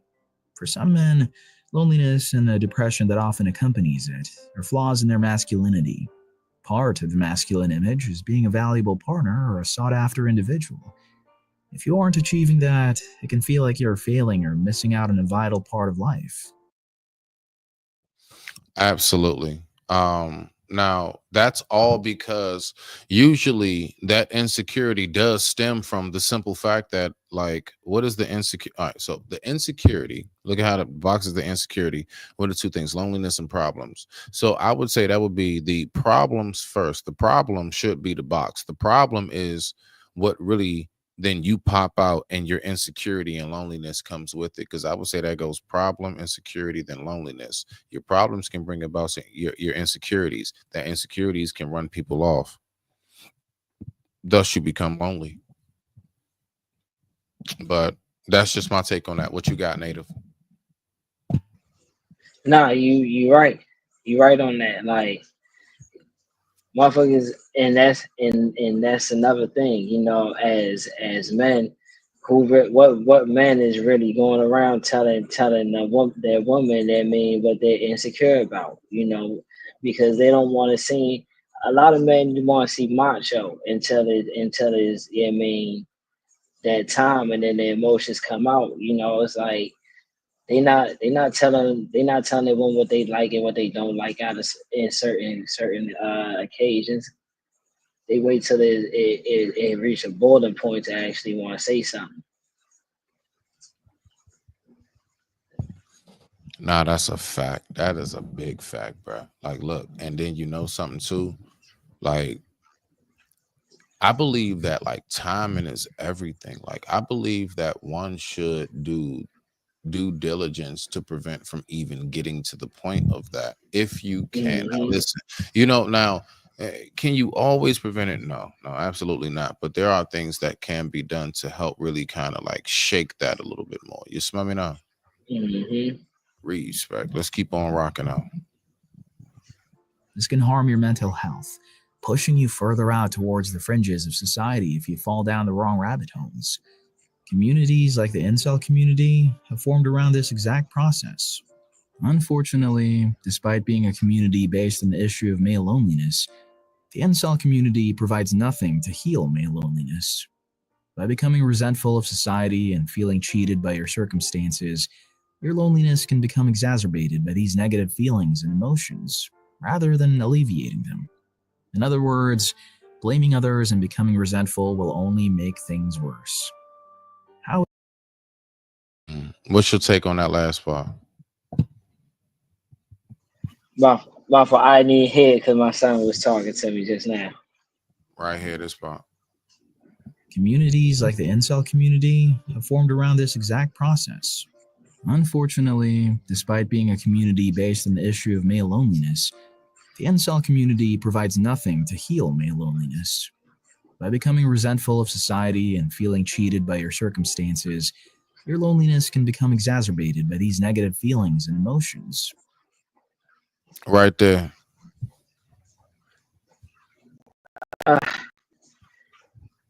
Again, that's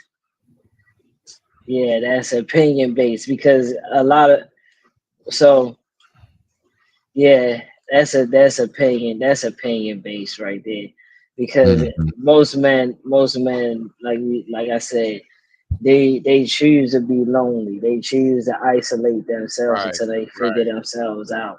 It's not that they lack the social structure or the social um anxiety or anything like that. It's not that. It's just that they don't want to be looked at a certain kind of way, so they tend to isolate themselves until they can show because a lot of times men want to show that they actually are doing something. You know what I'm saying? They like by the means of what they wear and shit like that.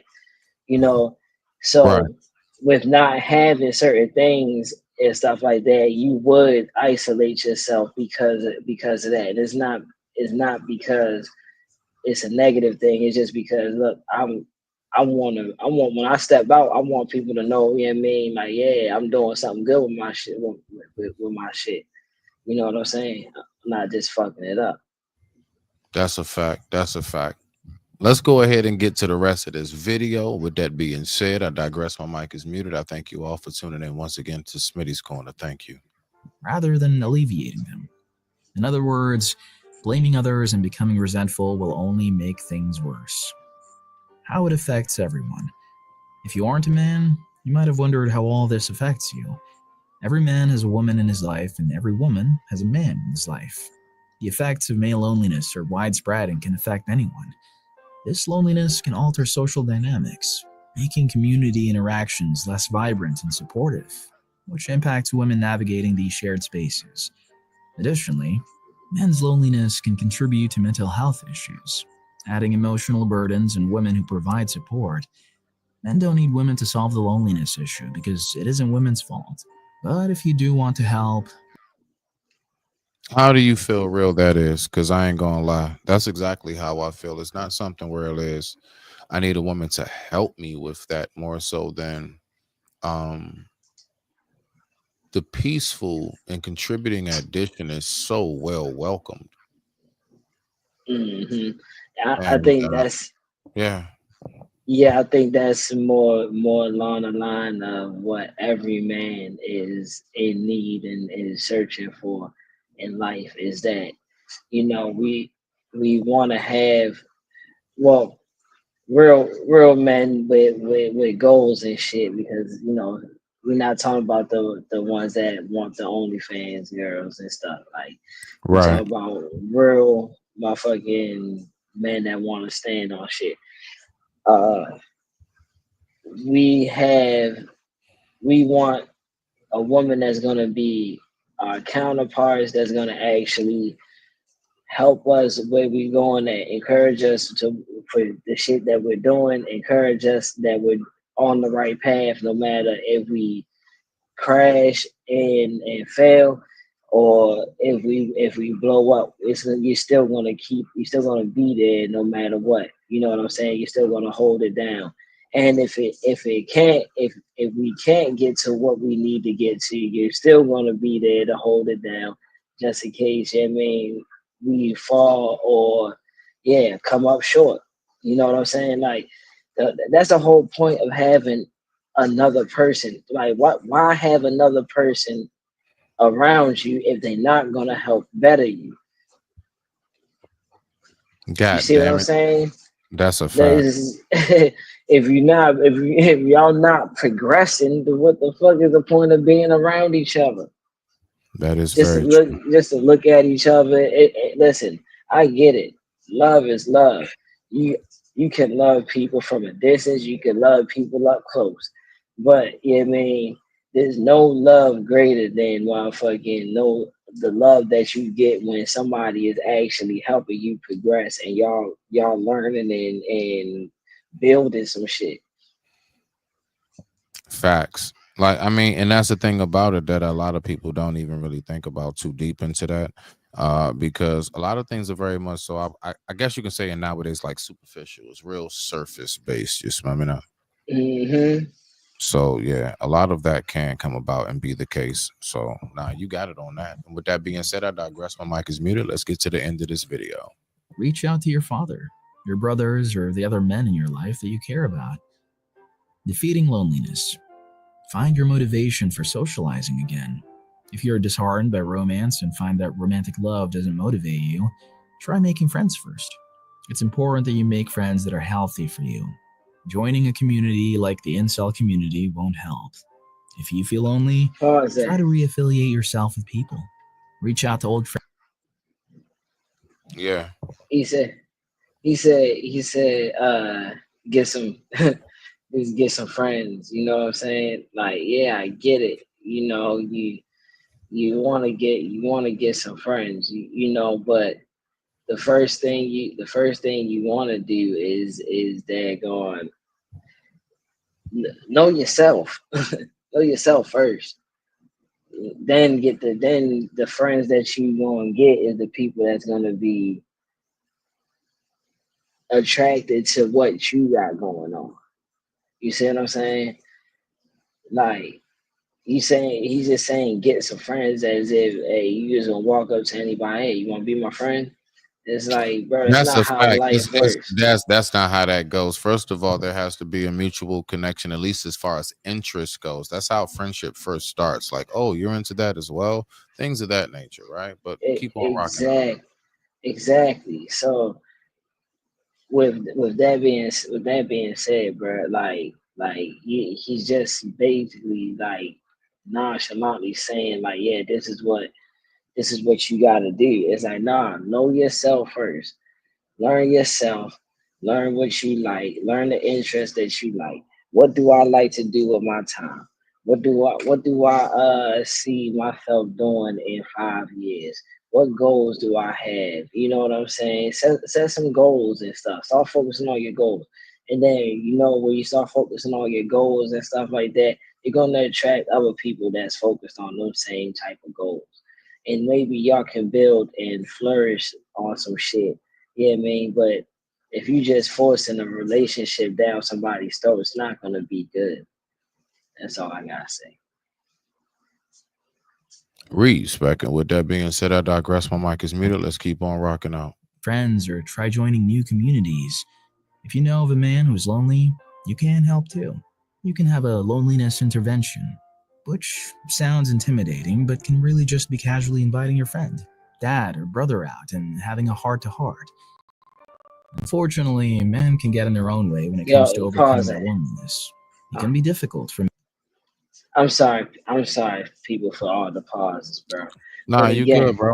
Go ahead. But again, you don't need a loneliness intervention. This is that making somebody feel like they're sick or some shit. Oh, this is a disease and it's only happening to you. No, this is a normal person thing, bro. People get lonely all the time for stupid things, bro. You know what I'm saying, bro?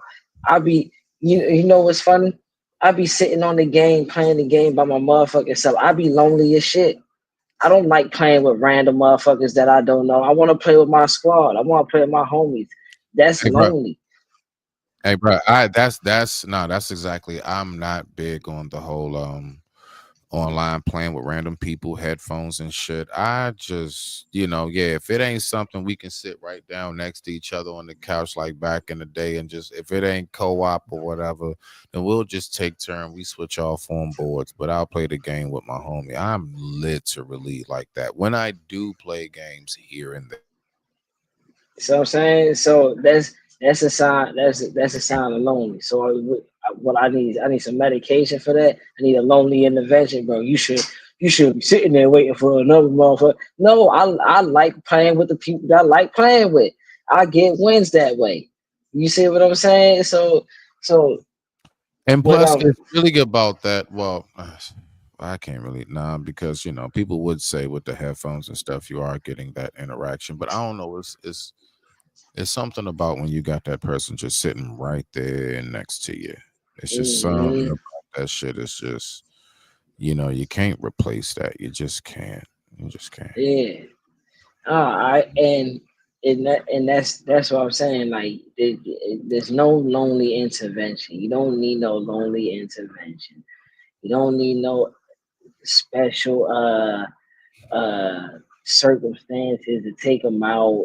Listen, y'all should normally have a heart to heart anyway.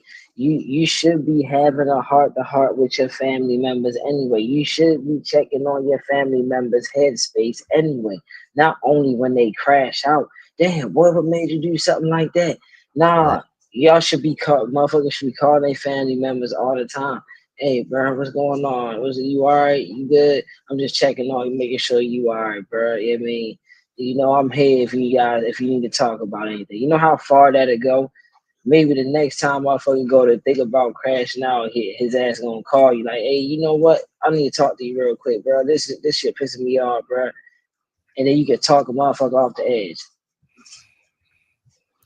God dang it, Jim. I couldn't have said that shit any better, my G. Like I shit you not, man. Like that's like smack on point. A lot of people don't even realize how deep that shit go though, for real. Yeah, it's a lot of it that's looked at on the surface, but I would take it at this point. I would take it at this level, right? As far as an intervention, before you have an intervention, I do believe that one should have an introspection, as in inspect internally before the intervention is even needed. That is where I would say prevention. So forget the intervention. Let's have prevention. So that's better than the cure.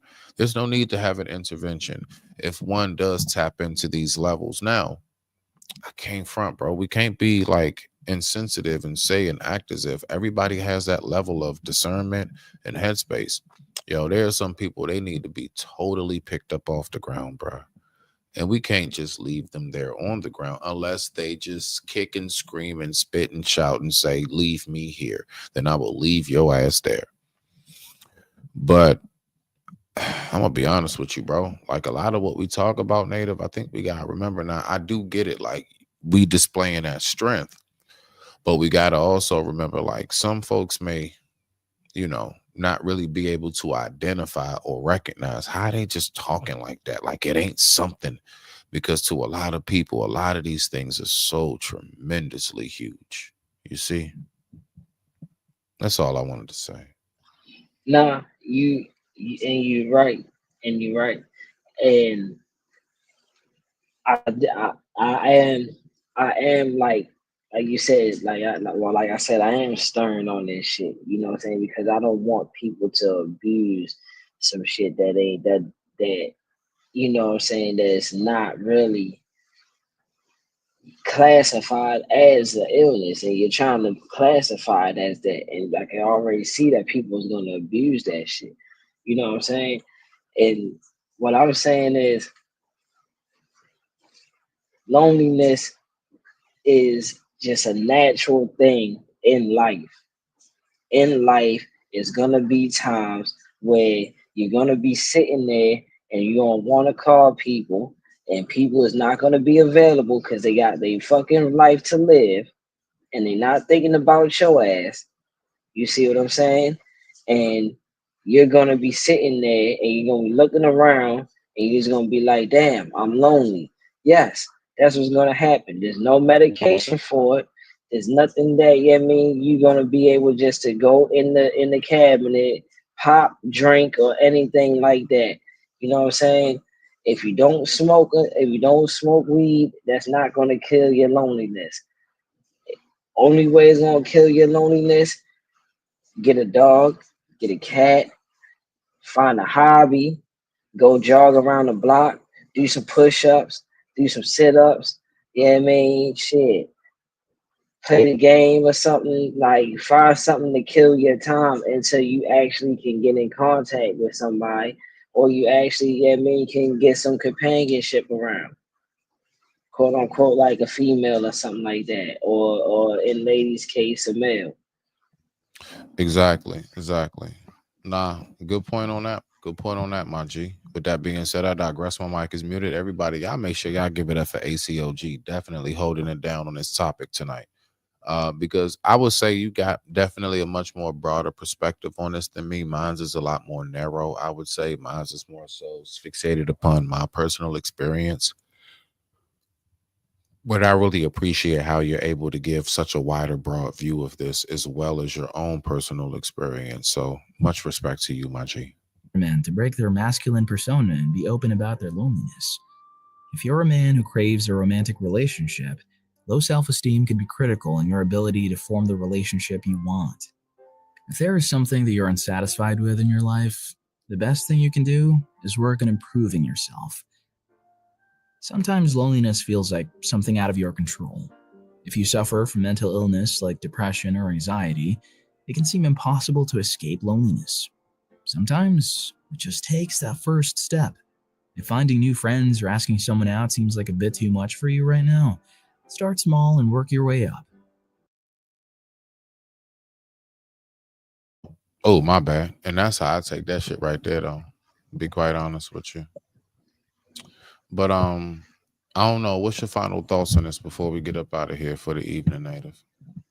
It's been a very, very long day for me, So I ain't even going front, bro. I haven't really had sleep in like 4 days or so.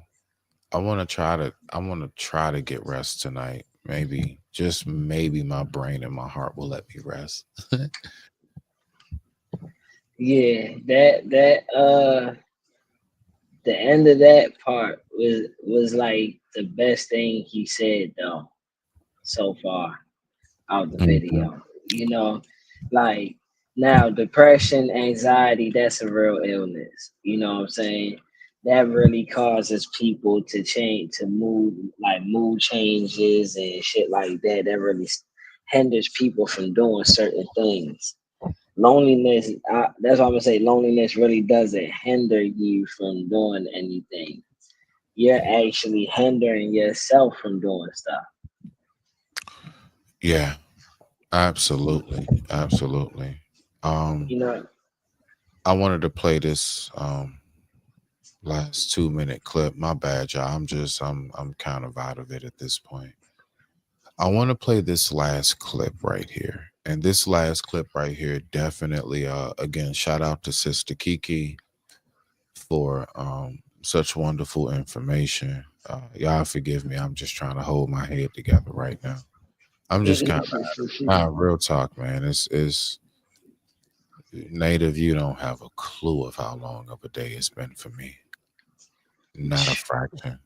No. Anyway, let's go ahead and get into this. I digress. My mic is muted. I want to pull this clip up again for anybody who might not have seen it last night, just to give us a reiteration, because she pulled up some statistics and facts that I believe that were very much so, very prevalent and very much so needed. So let's go ahead and hear what she has to say before we go ahead and close it down for tonight. And thank you so much, anybody who's watching, for tuning in to Smitty's Corner. Respect to you. This is really heartbreaking. That people are really, loneliness is really the problem here. Okay, hold on. So here's an article by the Surgeon General. It says the new Surgeon General advisory raises the alarm about the devastating impact of the epidemic of loneliness and isolation in the United States. So the epidemic of loneliness and isolation has been an unprecedented. Listen to that, y'all. Wait a minute. I'm sorry. I can't see it. An underappreciated public health crisis that has harmed individual and societal health.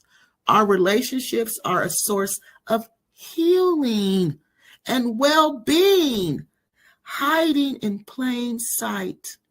one that can help us live healthier, more fulfilled, and more productive lives. It is extremely important that you have relationships, healthy relationships.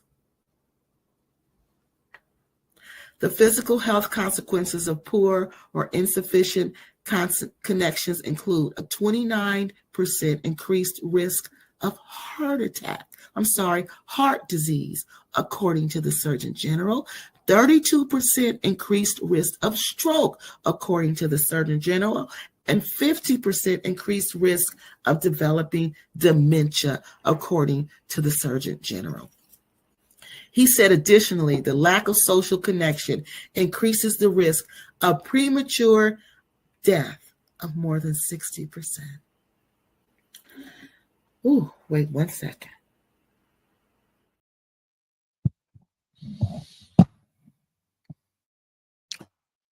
And so that's the main thing that I at least wanted to make sure that was tapped on. Do you have any final words before I give my final words, Native? Nah, you can go ahead.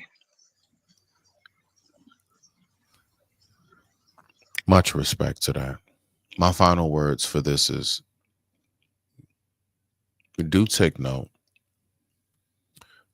When you are connected with yourself, when you are spiritually grounded in some form of fashion, you're never alone.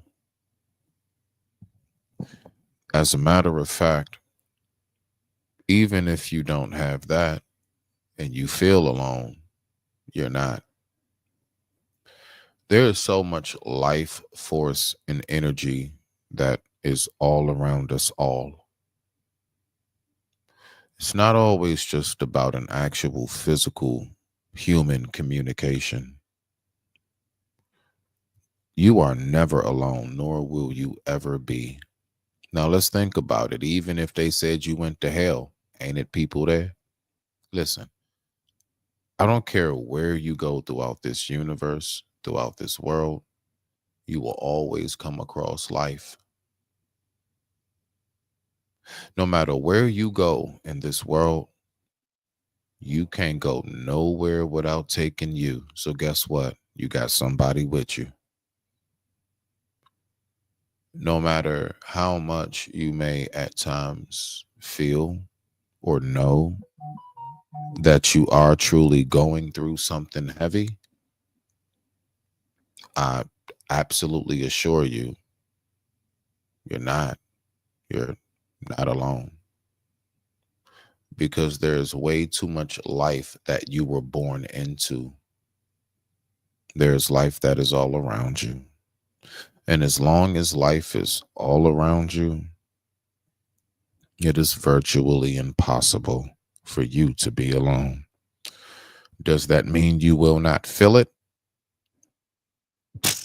Psych, thought you wouldn't. Of course you will. Of course you will feel alone regardless at times. You're going to be like, man, Smitty, that whole spiritual stars of the moon bullshit.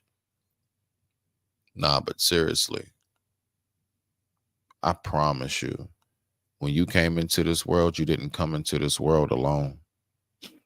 When you leave this world, will you pass away maybe on a bed by yourself and all of that? Maybe, yeah, okay.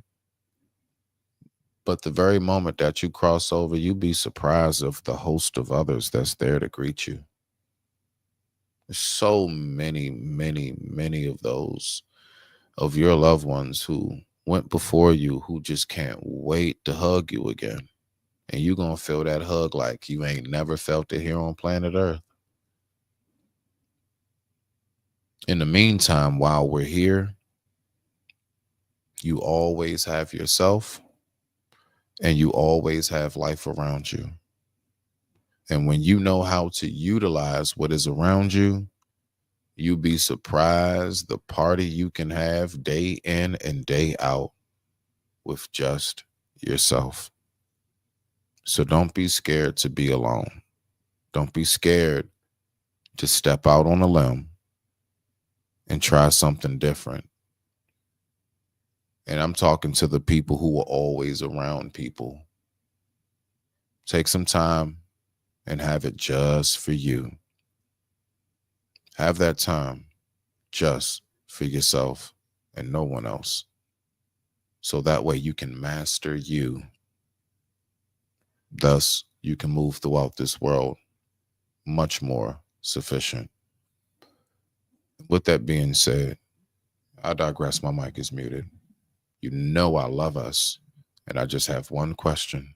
Now, don't you feel tough? Yeah. Don't you feel strong? Yeah. Don't you feel like going home? Sure. Then get the hell out of my apartment and take. Okay, I digress. My mic is muted. Rock out. Freeze. Sit, Ubu, sit. Good dog.